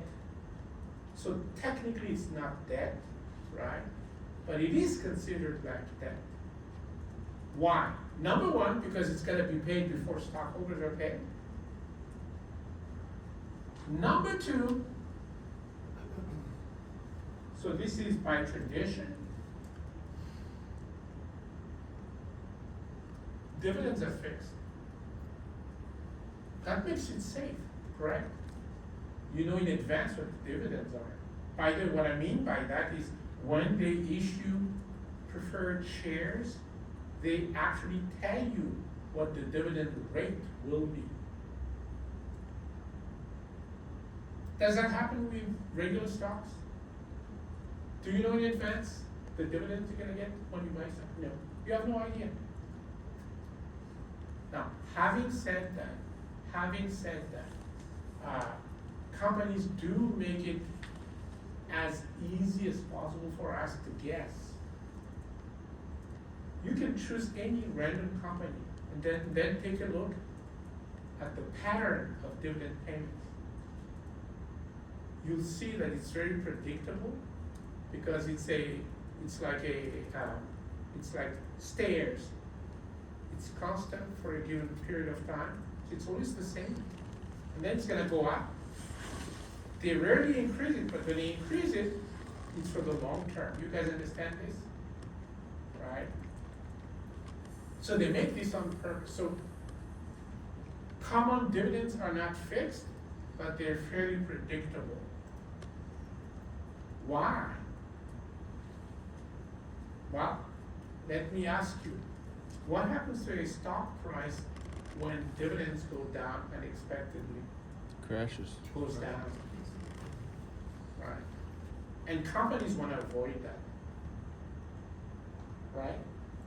That's the point. Companies want to avoid. The whole idea is to make that stock price go up, not down. Right?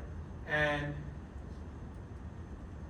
when a company increases dividends, it means they're confident that they're going to be able to pay that higher amount of dividend for a long time. Do we understand it? Because if they're not, then the stock price is going to go down. Right?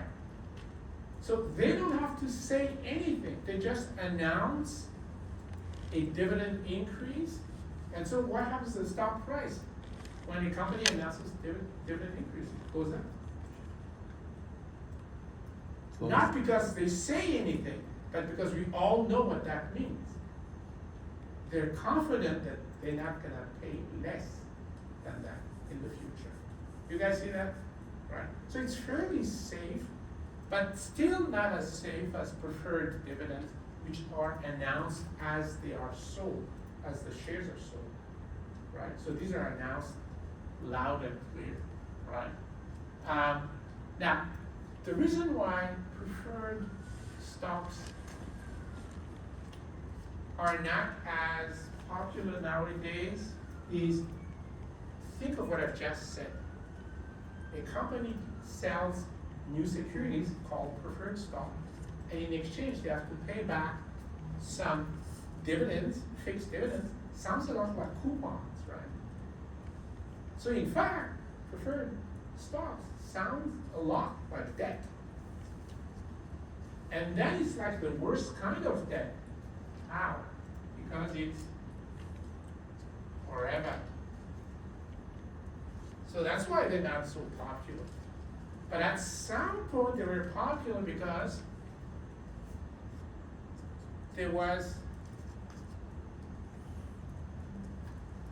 this idea, this possibility, that when other companies, maybe the parent company of a subsidiary, when a company buys the preferred stock of another company, or maybe a subsidiary within the same group, right?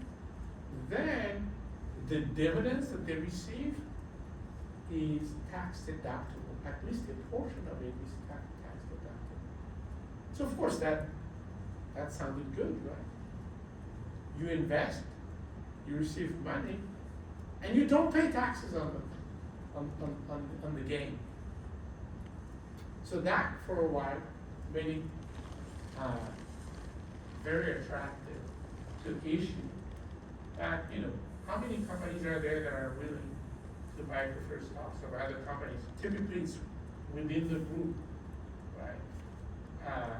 It's the parent company that buys the preferred stock of a subsidiary. That's typically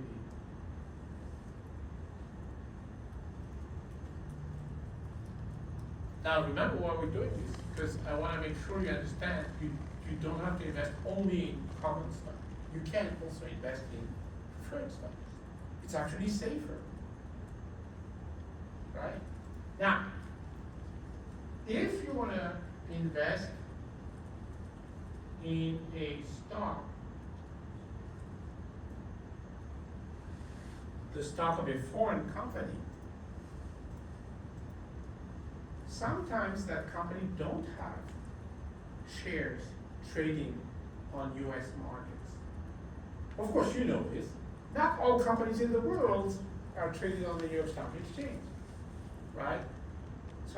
So are there solutions? Yes, there are, sometimes.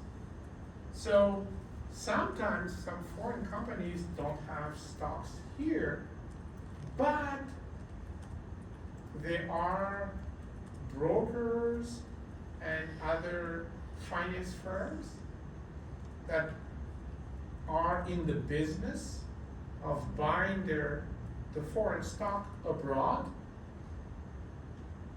hold it as collateral, and sell something called ADR on US stock exchange. Let me repeat that again, right? Take a Alibaba. a company from, Alibaba is too well known. Take a company from Liechtenstein. Where's Liechtenstein? In Europe. Thank you. Name a company from Liechtenstein. I thought so. So, that's the point, right? I'm making this obvious. So, take a company from Liechtenstein. We don't know really Liechtenstein, we don't know that company. But, if JP Morgan Chase, that's a long, if JP Morgan, I stopped there, if JP Morgan thought they will be buyers, here's what they do. They will actually buy the stock in Liechtenstein and then hold it as collateral and sell ADR based on that collateral. You guys understand this? Right? And that makes it possible for us here in the US to indirectly buy that share of that Liechtenstein company. Do we all understand this? Yes?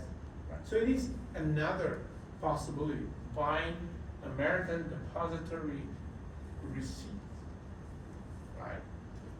Needless to say, but I say, of course ADRs are riskier. You know why? For one thing, they don't have to publish any sort of financial statements here because they're not listed. Their stock is not traded here. Do we all see that, right? They don't have to come up with 10Ks and all the Ks. They don't have to. It's JP Morgan who wanted to create a market, right? So JP Morgan is selling the ADR, and that's why possibly we trust it. But as far as the usual regulations, that foreign company is not subjected to it, right? So riskier, but still in the realm of your possibilities, right? Now, at some point we will talk about, like I said, mutual funds, and of course we'll talk about risk as well. And both concepts in equity markets are related to indexes. Oh, maybe not. Let's see. Do this differently.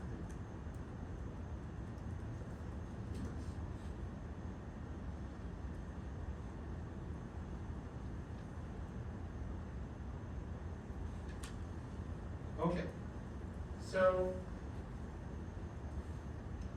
talk about indexes. Why? First, when we measure risk, and right now I know it's very fuzzy, it's a fuzzy concept, although we know that risk has to do with loss, right? That's really, that we know, right? A lot of times risk is measured in terms of your performance compared with an index, right? That's number one. The other reason we're gonna talk about indexes for a few minutes is it's also a possible investment. So for example, literally there are ETFs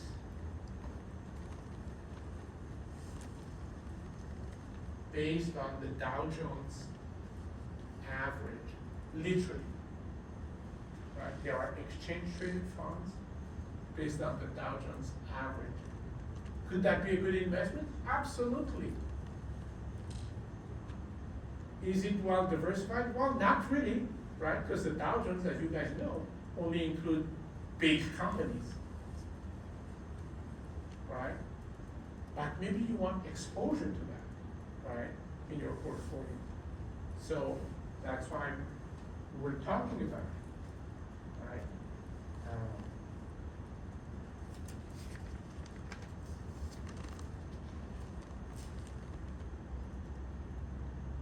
Of course, the most known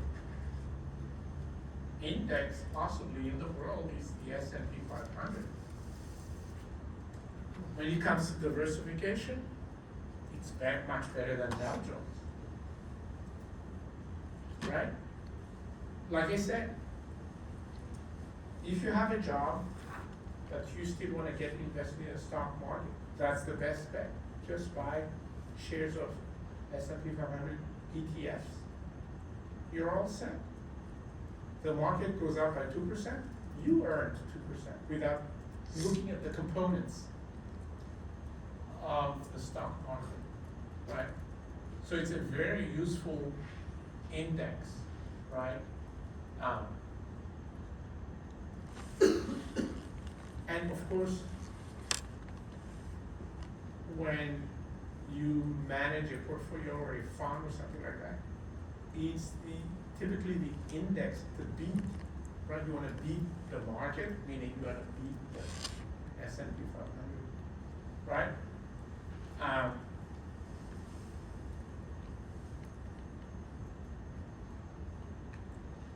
Other indexes that you should become familiar with after today. What I'm talking about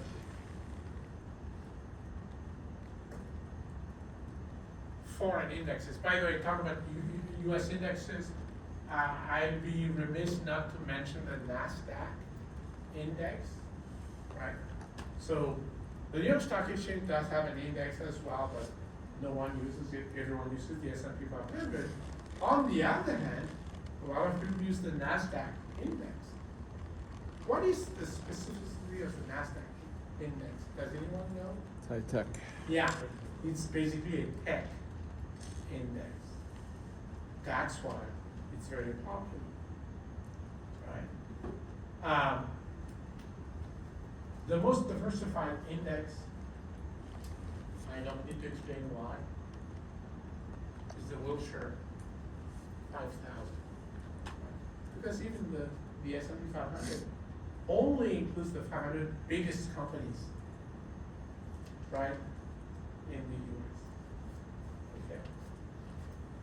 Sometimes you want to diversify and include smaller companies. Now, we'll talk about this at some point in more details, but in that particular case, if you want to buy smaller companies, you're not actually lowering your level of risk, you're increasing the level of risk. Why? Because they're smaller companies, right? Their earnings are a lot more volatile, right? Fewer analysts follow them, so maybe some of them are fraud, etc., right? So that's the idea. But let's go through the foreign indexes, right? So you have the Nikkei in Japan, right? So starting today, every time someone says Nikkei, we know what that is. FTSE, everyone says FTSE, we all know it's the index for the UK stock market, right? The DAX is the German stock market, right? Hang Seng is the Hong Kong stock market, and the TSX, the Canadian stock market, is the Toronto Stock Exchange Index, right? Are these interesting as investment vehicles? What do you guys think? For diversification, you may want to do it. Diversification, and actually maybe for return as well. You know why? Because not only it reflects economic conditions in that country, it also reflects the performance of their currency. Does that make sense? So now, if you want to take a bet on the yen, maybe you could buy yen or buy the Nikkei,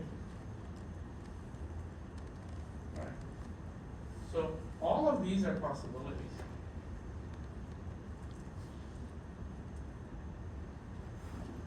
Let's talk about derivatives. So the first thing that you already know, but I need to confirm, is it's called the derivative because its payoff is directly derived From the asset. from the value of the underlying asset, right? For example, let's see. So,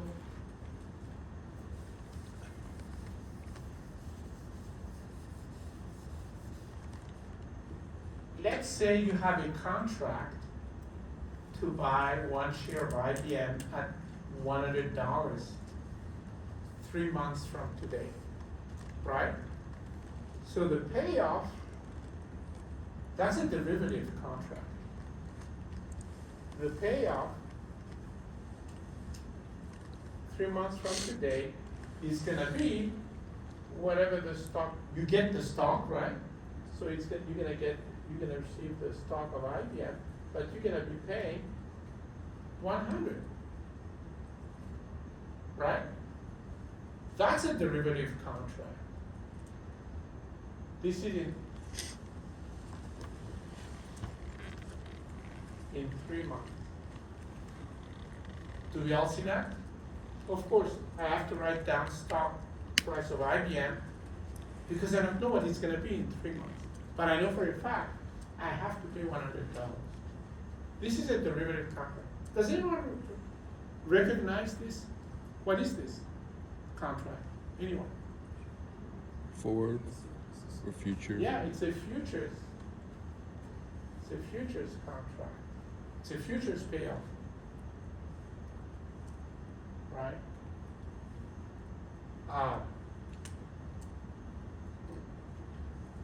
So that's the first thing we want to make sure we're all on the same page about, right? That's what a derivative is.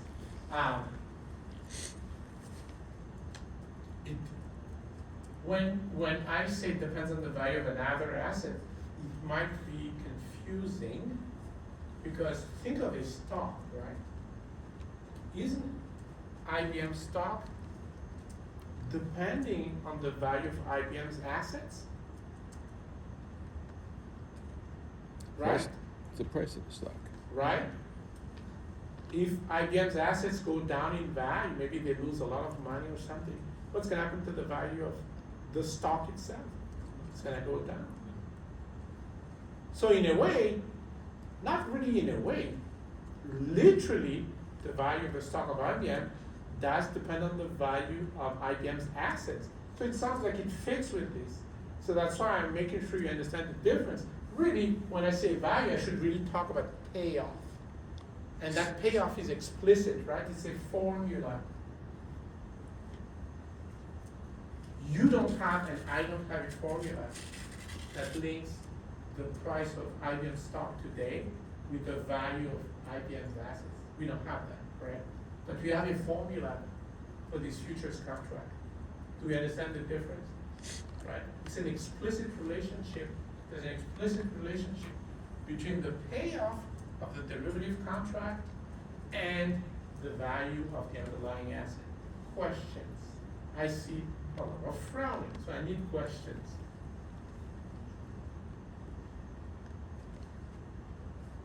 And don't be shy. If you don't understand it, it means no one else understands it. So you would be doing a great service to the whole class if you ask a question. Sorry, just a minute. Yeah, go for Is it. it premium or what was that? No, payoff. Payoff. That's the payoff. Literally, what money do you see? What net amount of money do you see when the contract expires, right? What net amount of money? That's the net amount of money. You get the actual stock, and therefore whatever it is worth at that point in time, minus the $100 that you have paid for, right? Yeah, So the total payoff figures here refer to this value. that's what I was saying, that's why I'm saying that's not, literally, and I probably will have to correct this. I mean, this is true, it gets its value, right?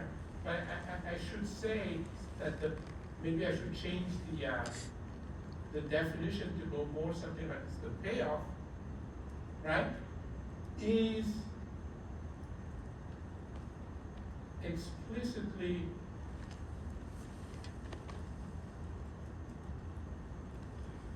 dependent on this value of the other assets.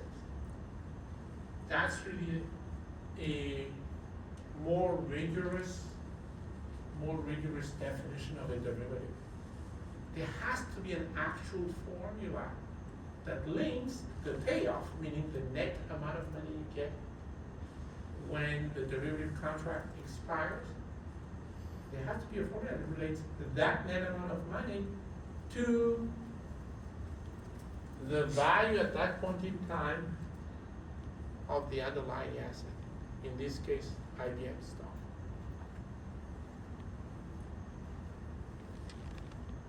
Questions about this? Right? By the way, this is just an example, but it's already telling, right?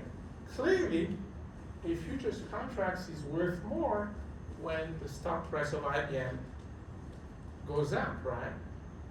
So if you want to manage risk, would it make sense to buy IBM stock and a futures contract on IBM? Not really, because they Transaction go in the costs. same direction. In particular, when the stock price goes down, which is what we do not want, what happens to the other investment you've made goes down as well. You do not want that. Instead, what should you do?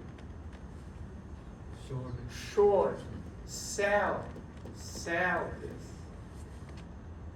We know that if you buy this when the stock price of IBM goes down, the value of that long position goes down as well. If you bought this, right, goes down as well.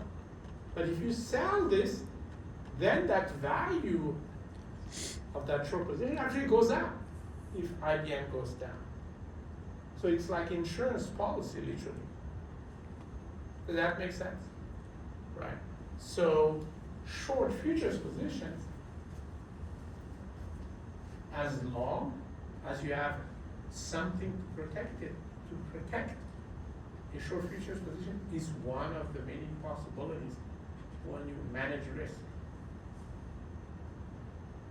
Now, let me follow that with the following.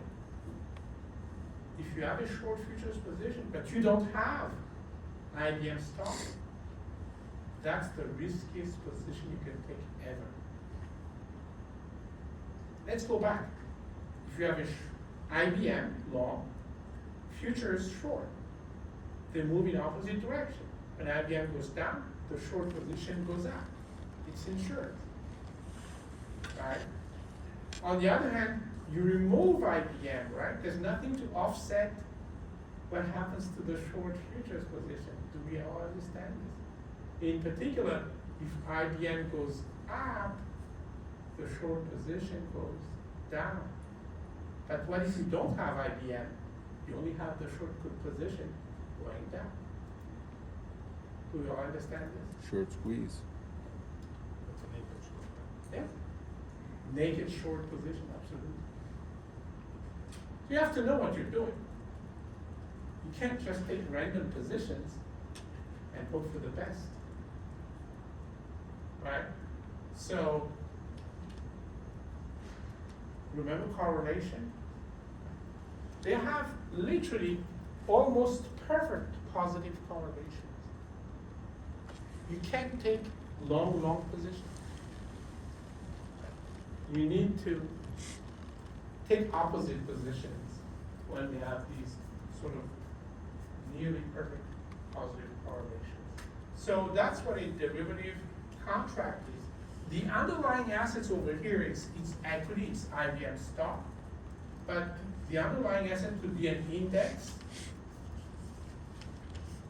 For example, when you have a portfolio that tries to be very diversified, right? You could, I'm not saying it's the best solution, but you could hedge it using a derivatives on the S&P 500. Right? We'll talk about the details when the time comes, but that's a possibility. Okay.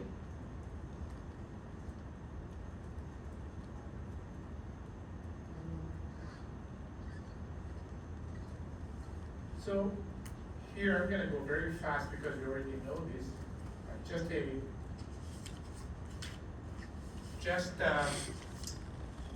A reminder basically, right? A call option is the right to buy IBM at a given price. Let's say $100, right? Sounds a lot like a futures contract, right? Which is a contract that allows you to buy IBM at $100 in 3 months.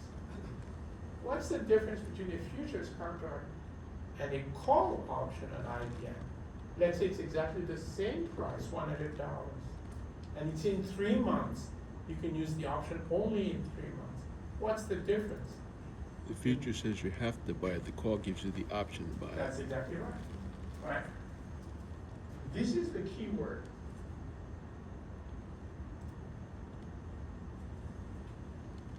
So, futures payoff is whatever the value of IBM is in 3 months, like minus the $100 you get to pay for it, correct? This can be positive, which is good. It can also be negative. An option allows you to choose. If it's positive, you take it. If it's negative, you're not gonna do anything. You're not gonna take it. So, using the same example, right, the payoff of a call option, it's the same except if it's positive only, right? If it's negative, then you're not gonna do anything and you're gonna get a payoff of 0. Does this look familiar? Yes? Someone? Have no idea. This is, so I know this doesn't look like English, but yeah, but that's what this says.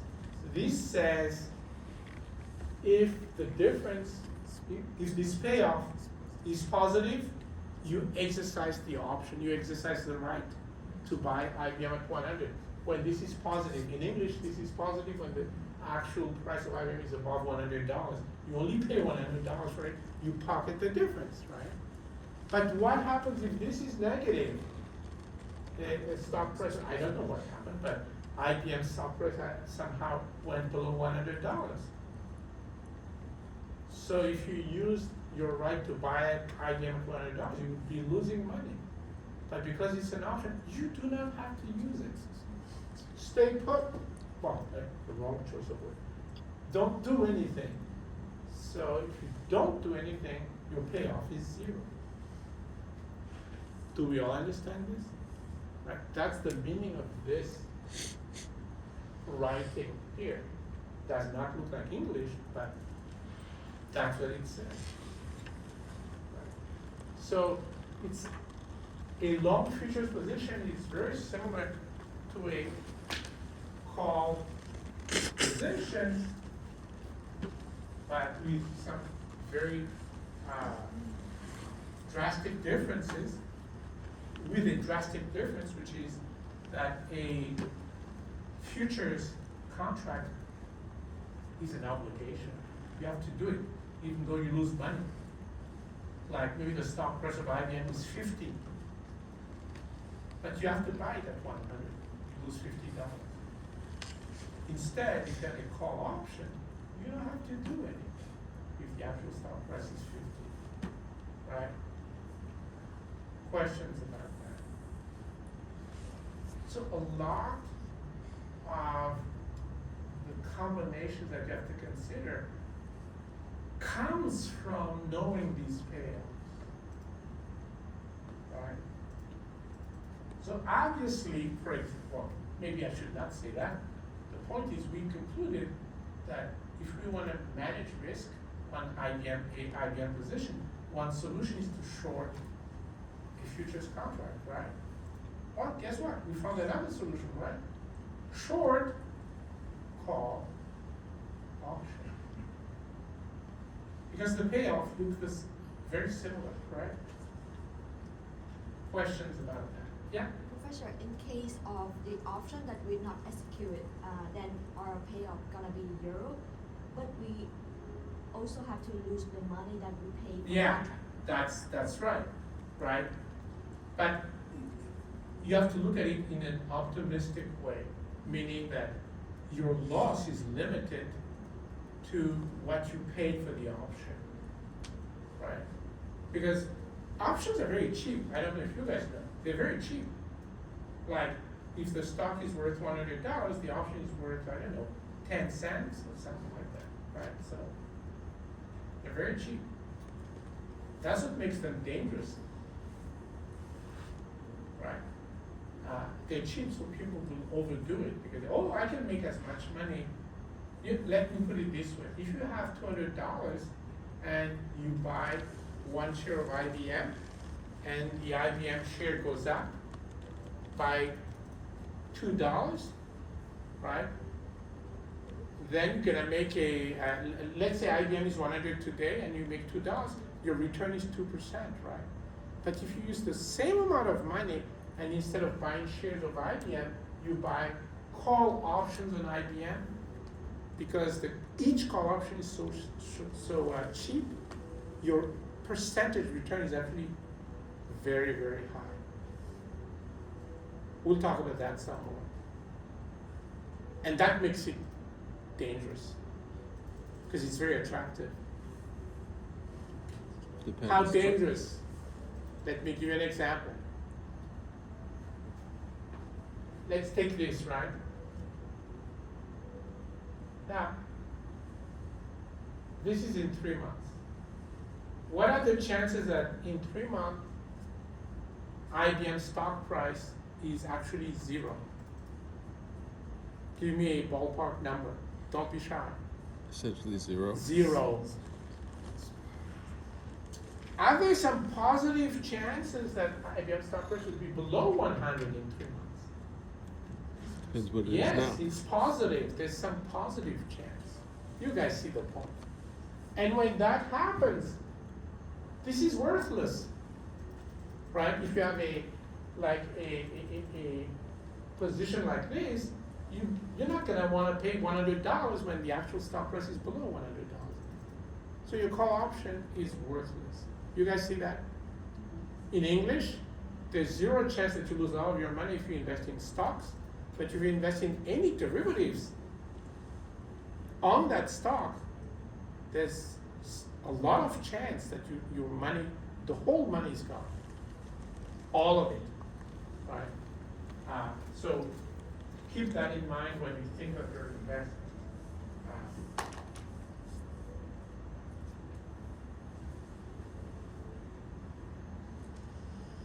So we already talked about futures contracts. I'm just confirming there's a difference. The difference is it's an obligation. You have to buy, no matter what happens. If it's a call option, you don't have to buy if you have to pay too much. Big difference, right? I forgot to mention put options. Let's go back a little bit. Put options and the right to sell. If you apply, okay, let me ask you guys this. If you think about it, and I know at this point in time it might be hard, but if you think about it, if this is the payoff for the right to buy IBM at 100, what would the payoff look like if you have the right to sell at 100? If you sell at 100, 100 is what? It's revenue. Comes in. You sell, so you lose the stock. Does that make sense? So automatically, the put payoff is gonna be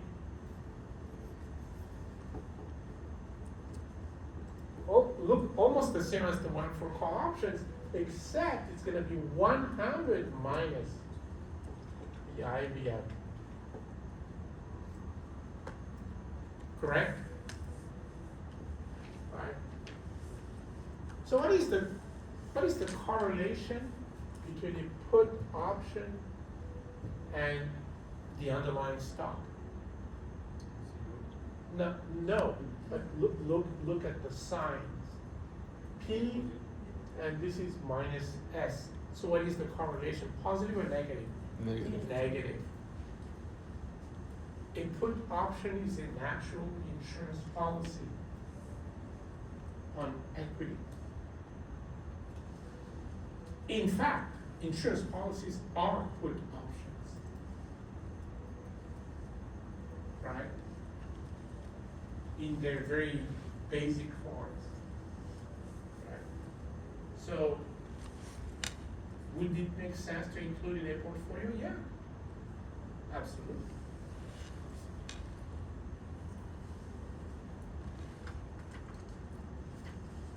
All right. So here I'm just showing everything we just talked about. I just want to be able to say a few words about trading before we call it a night. This one I'm not going to spend a lot of time. All that I mean to say here is that there are names for different market mechanisms, right? Whenever buyers and sellers have to look for one another, that's known as a direct search. That's really not happening a whole lot these days in the equity market. On the other hand, what happens a lot is brokered markets, right? In fact, even the most powerful financial institutions in the world, they still have a prime broker, right? So yeah, they still submit their trade through a third party, right? Then you have dealer markets. This is a very interesting mechanism. For example, on the New York Stock Exchange, there are what's known as specialists, right? And literally, actually, if you have the opportunity to visit, and I think some of you have had the opportunity, who has visited the New York Stock Exchange, right? So the people you see on the floor, the firms, the companies you see on the floor, these are specialist firms. They are literally dealers. They're called specialists on New York Stock Exchange because they deal only in a number of very specific stocks.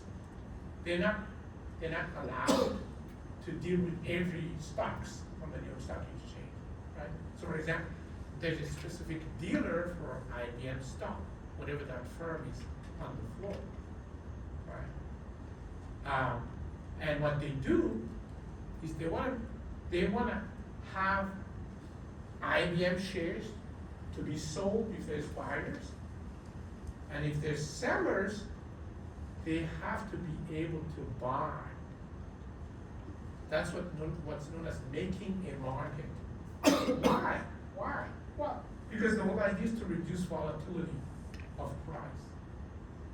So if you remove these specialists on the New York Stock Exchange floor,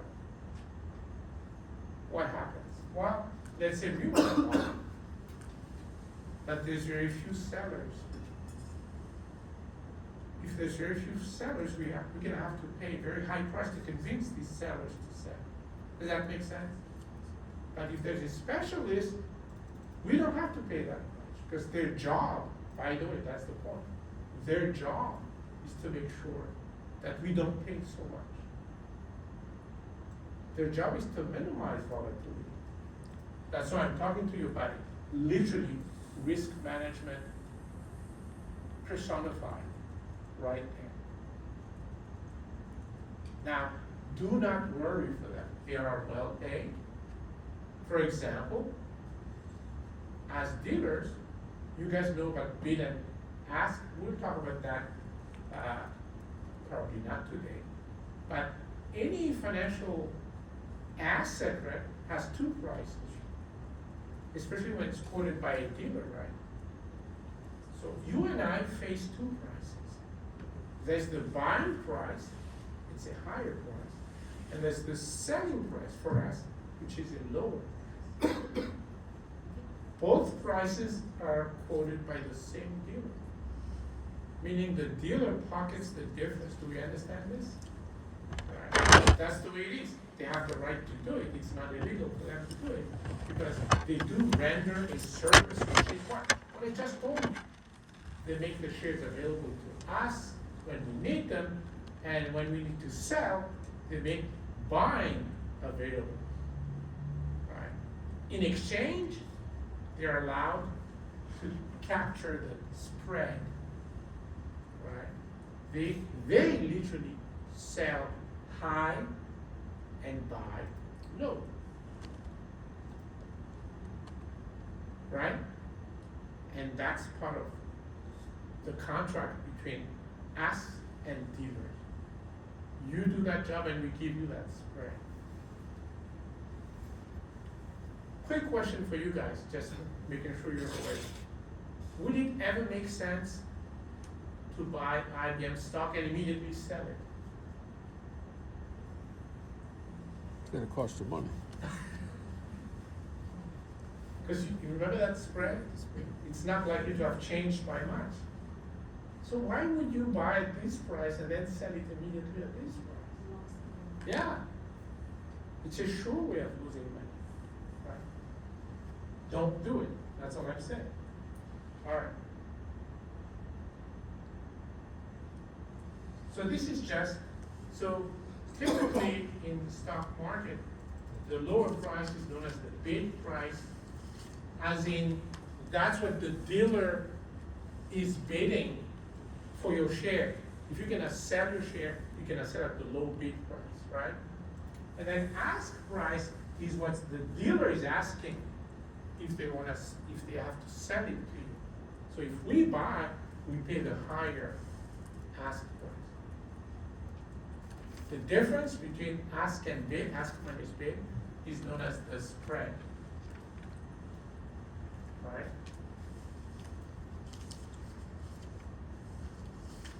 And I'm saying all this because, of course, on StockTrack, which is a reflection of what actually goes on in the market, you will face those two prices.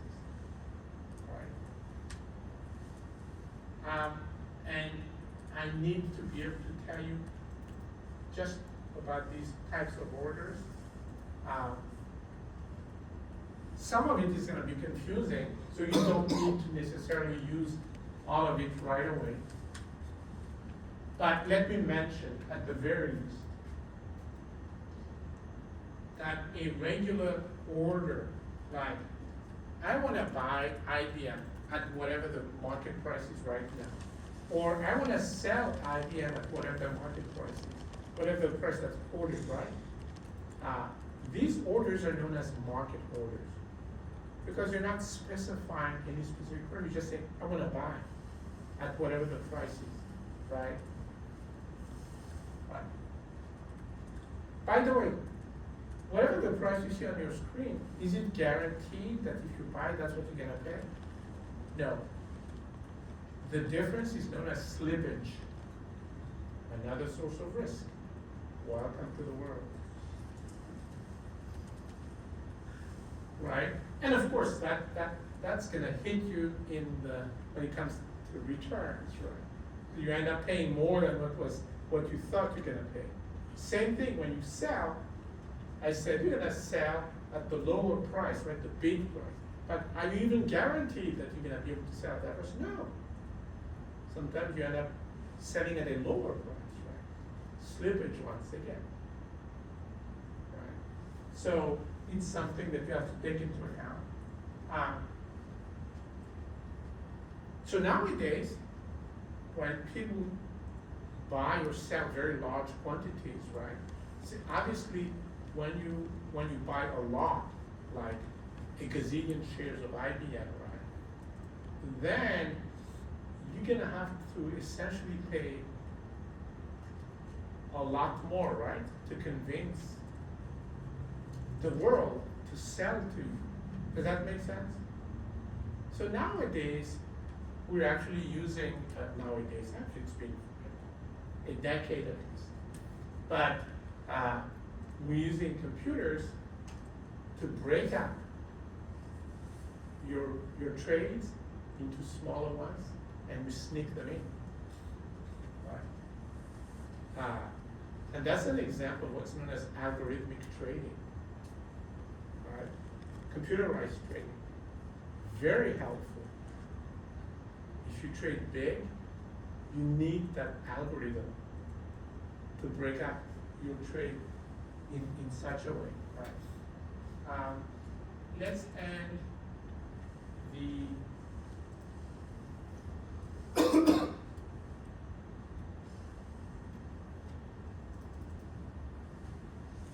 let's end the session by talking about limit orders and stop orders. The best way to understand this is to think of it in the following way. So a stop order is an order meant to stop your losses, to minimize your losses, right? Think about that for a second. On the other hand, a limit order is an aggressive order. It's not a defensive order, it's an aggressive order. It's meant to capture some profit. So these are different, right? These are different orders, right? Let's look at some examples.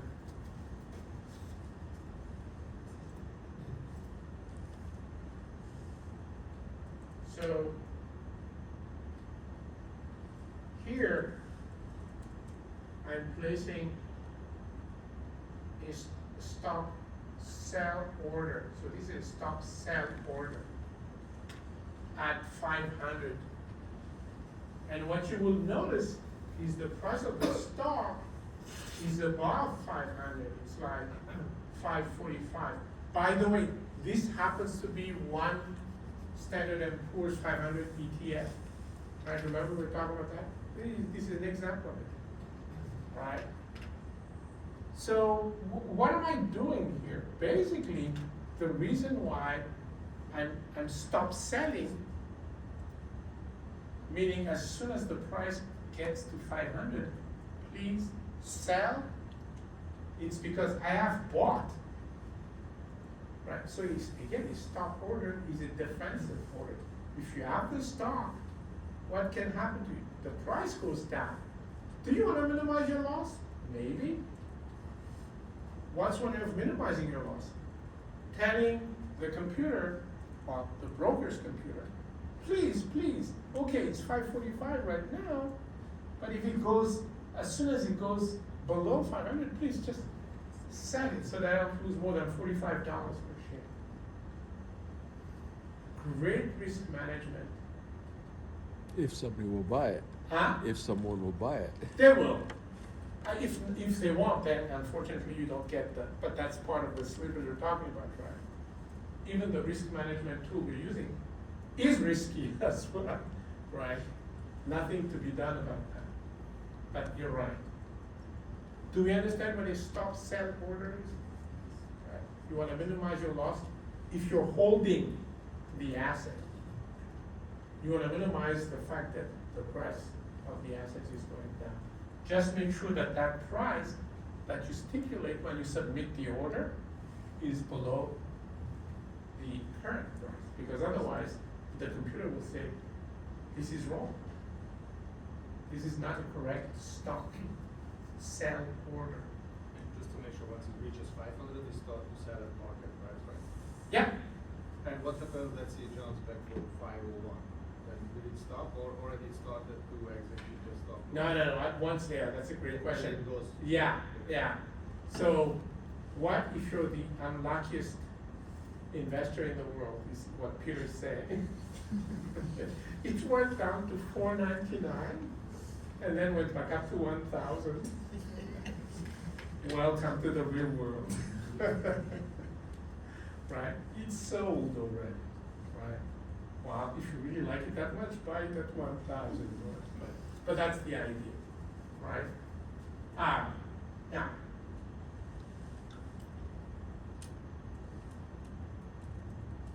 I want to contrast that with a stop buy order. Alright? So stop sell. So stop is a defensive thing. You want to mitigate risk, minimize risk, right? So if you have the thing, the asset, you don't want the price to go drop too much. So you put in a stop sell order, right? To sell at a price that's lower than the current price, but not too low. You want to minimize that. There's the opposite, right? Maybe you don't have the asset. Maybe, and here, I'm going to ask you to bear with me, maybe you own the asset. Is that possible? Yes. Let me explain. So I kept talking about buying IBM. You should be aware that there's another possibility. So when we buy IBM, it's because we expect the price to go. We're betting that the price goes up. How can we bet that the price is going to go down? Can we do that? Yes. Well, Sure. let me rephrase that. Some of us will be allowed to do it, not all of us.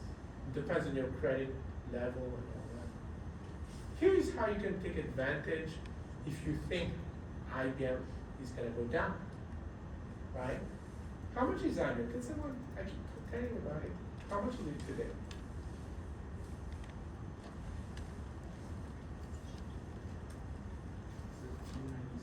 $297, right? $297. Look at the money we would have made. They have contracts like that. So $297, right? What if we think that over the next 3 months, IBM actually will go down from that 297? What can we do? Well, I'll tell you what we can do, and then Malcolm will. Oh, okay, go for it. Go for it. That's all right. You have to shut that Yeah. and then buy it when the price goes down. That's right. So short means what? Basically, so you can literally here, if you click on here, so this is just one broker, all brokers are alike. This is one broker. If I click on here, you have buy, sell, and short. So short, and I told you this already, short means you actually borrowing from this broker. So you borrow one share of IBM from the broker and you sell it at 297, right? Because you think it's going to go down. Maybe it's going to go down to 250. And you intend, if you're right, sometimes you're wrong, you intend to buy it back at 250 and make a $47 profit. Does that make sense?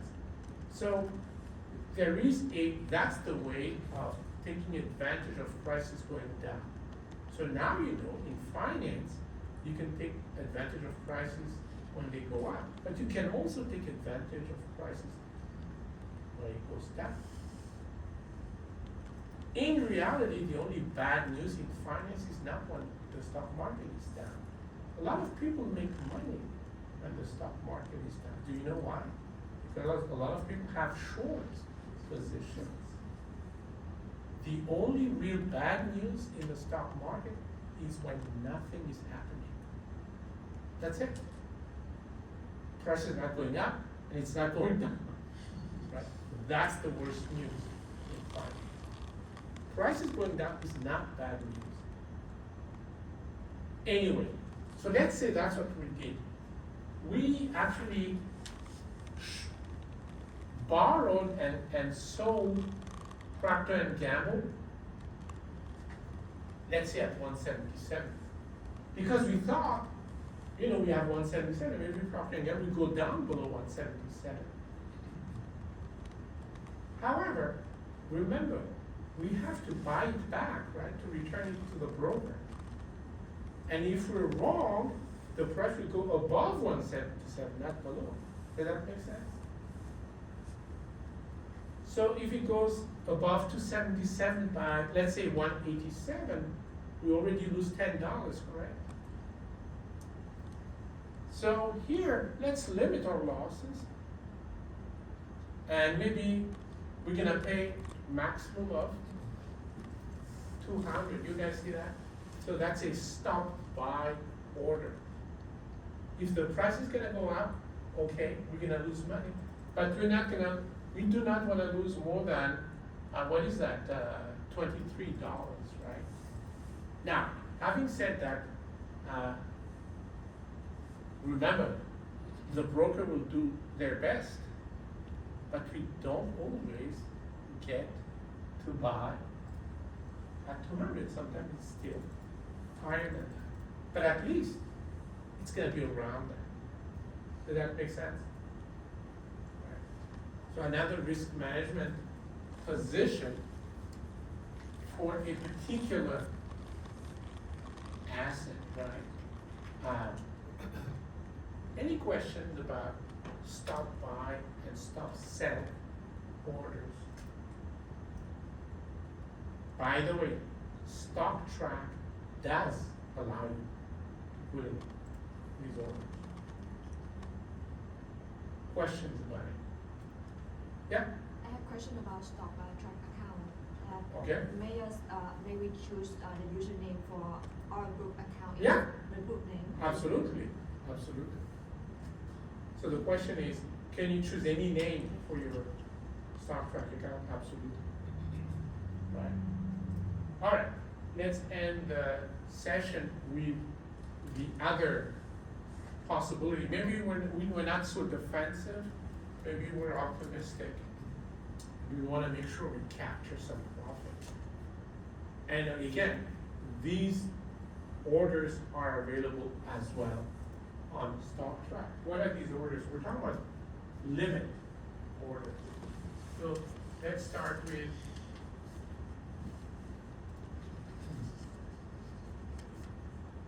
a limit sell order. So we have the stock, okay? We have the stock and maybe we bought it at $5.45, which is the current price. Maybe it's even better than that. Maybe we bought it at a lower price, right?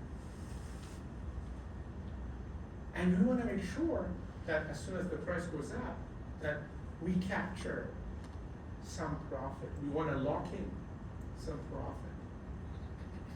So what's one way of doing it? Well, you place a limit sell order at 600, right?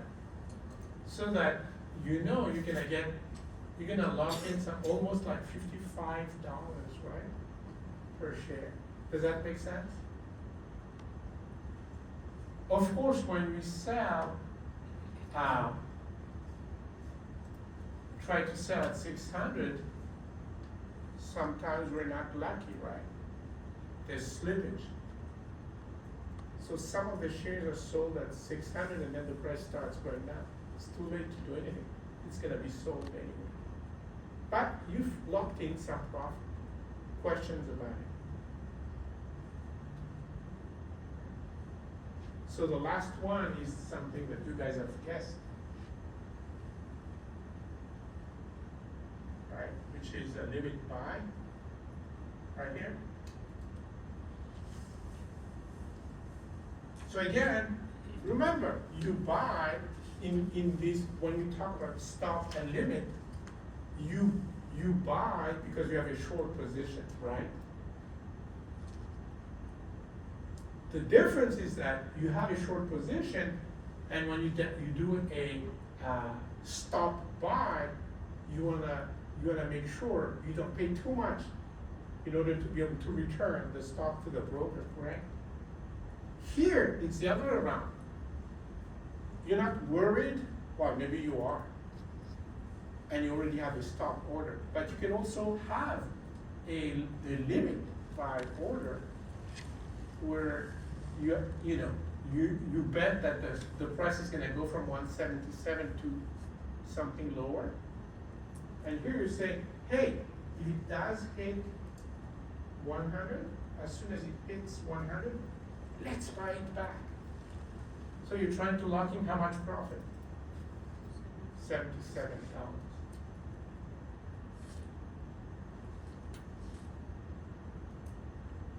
If you're not confused by these 4 different kinds of orders right now, congratulations. Otherwise, you need to sit down, look back at these slides, right? And ask me questions when the time comes. It can be confusing, because it's a lot, right? Why am I talking about all this? Because all of these are things you can implement now on stock track, right? And that's the key. Any questions about these so-called price contingent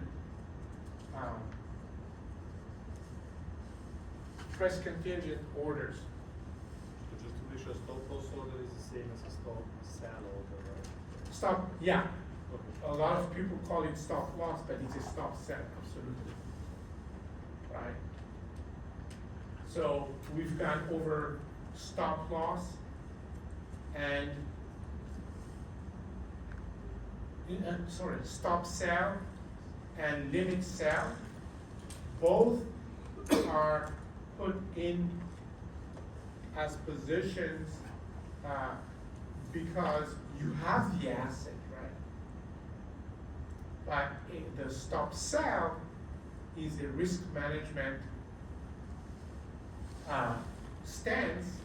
You want to limit your loss, whereas a limit sell is trying to capture profit, right? It's a little bit more aggressive. But in both cases, because it's a sell order, it's because you have the order, you have the asset. And then the other way around is true as well. When we have a stop buy or a limit buy, it's because we have to buy back a stock, given that we have a short position. Right? That's how you should remember it. Right? And then same story. Stock buy is because you just want to make sure you don't pay too much to return the stock. A limit buy is the other way around. You just want to make sure that as soon as the price goes down, that you capture something. So when we return next week, we're going to do a lot of things, but some of the things we're going to be talking about that you can implement next week, starting next week, is, for example, buying on margin. Remember this thing the picture is gone. I was showing you what when we buy IBM stock, given that IBM has some debt, our position actually includes debt already. Guess what? You can do it yourself. You can actually borrow from the broker and use your money, add the two, and buy some stock. That's called buying on margin. You do it in real life, you do it on stock track. Why would you do that? To increase your return. Rate of return. What happens to risk? Goes up. Right? The other thing, let me see what was the other thing I wanted to talk about to start next week's.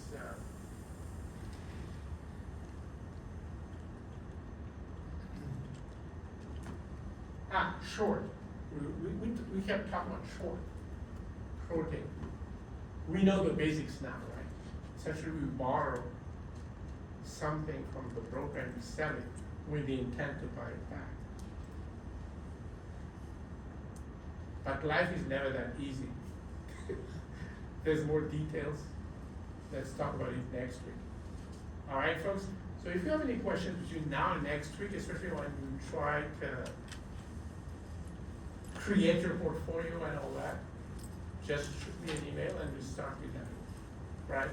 All right, folks? See you next week.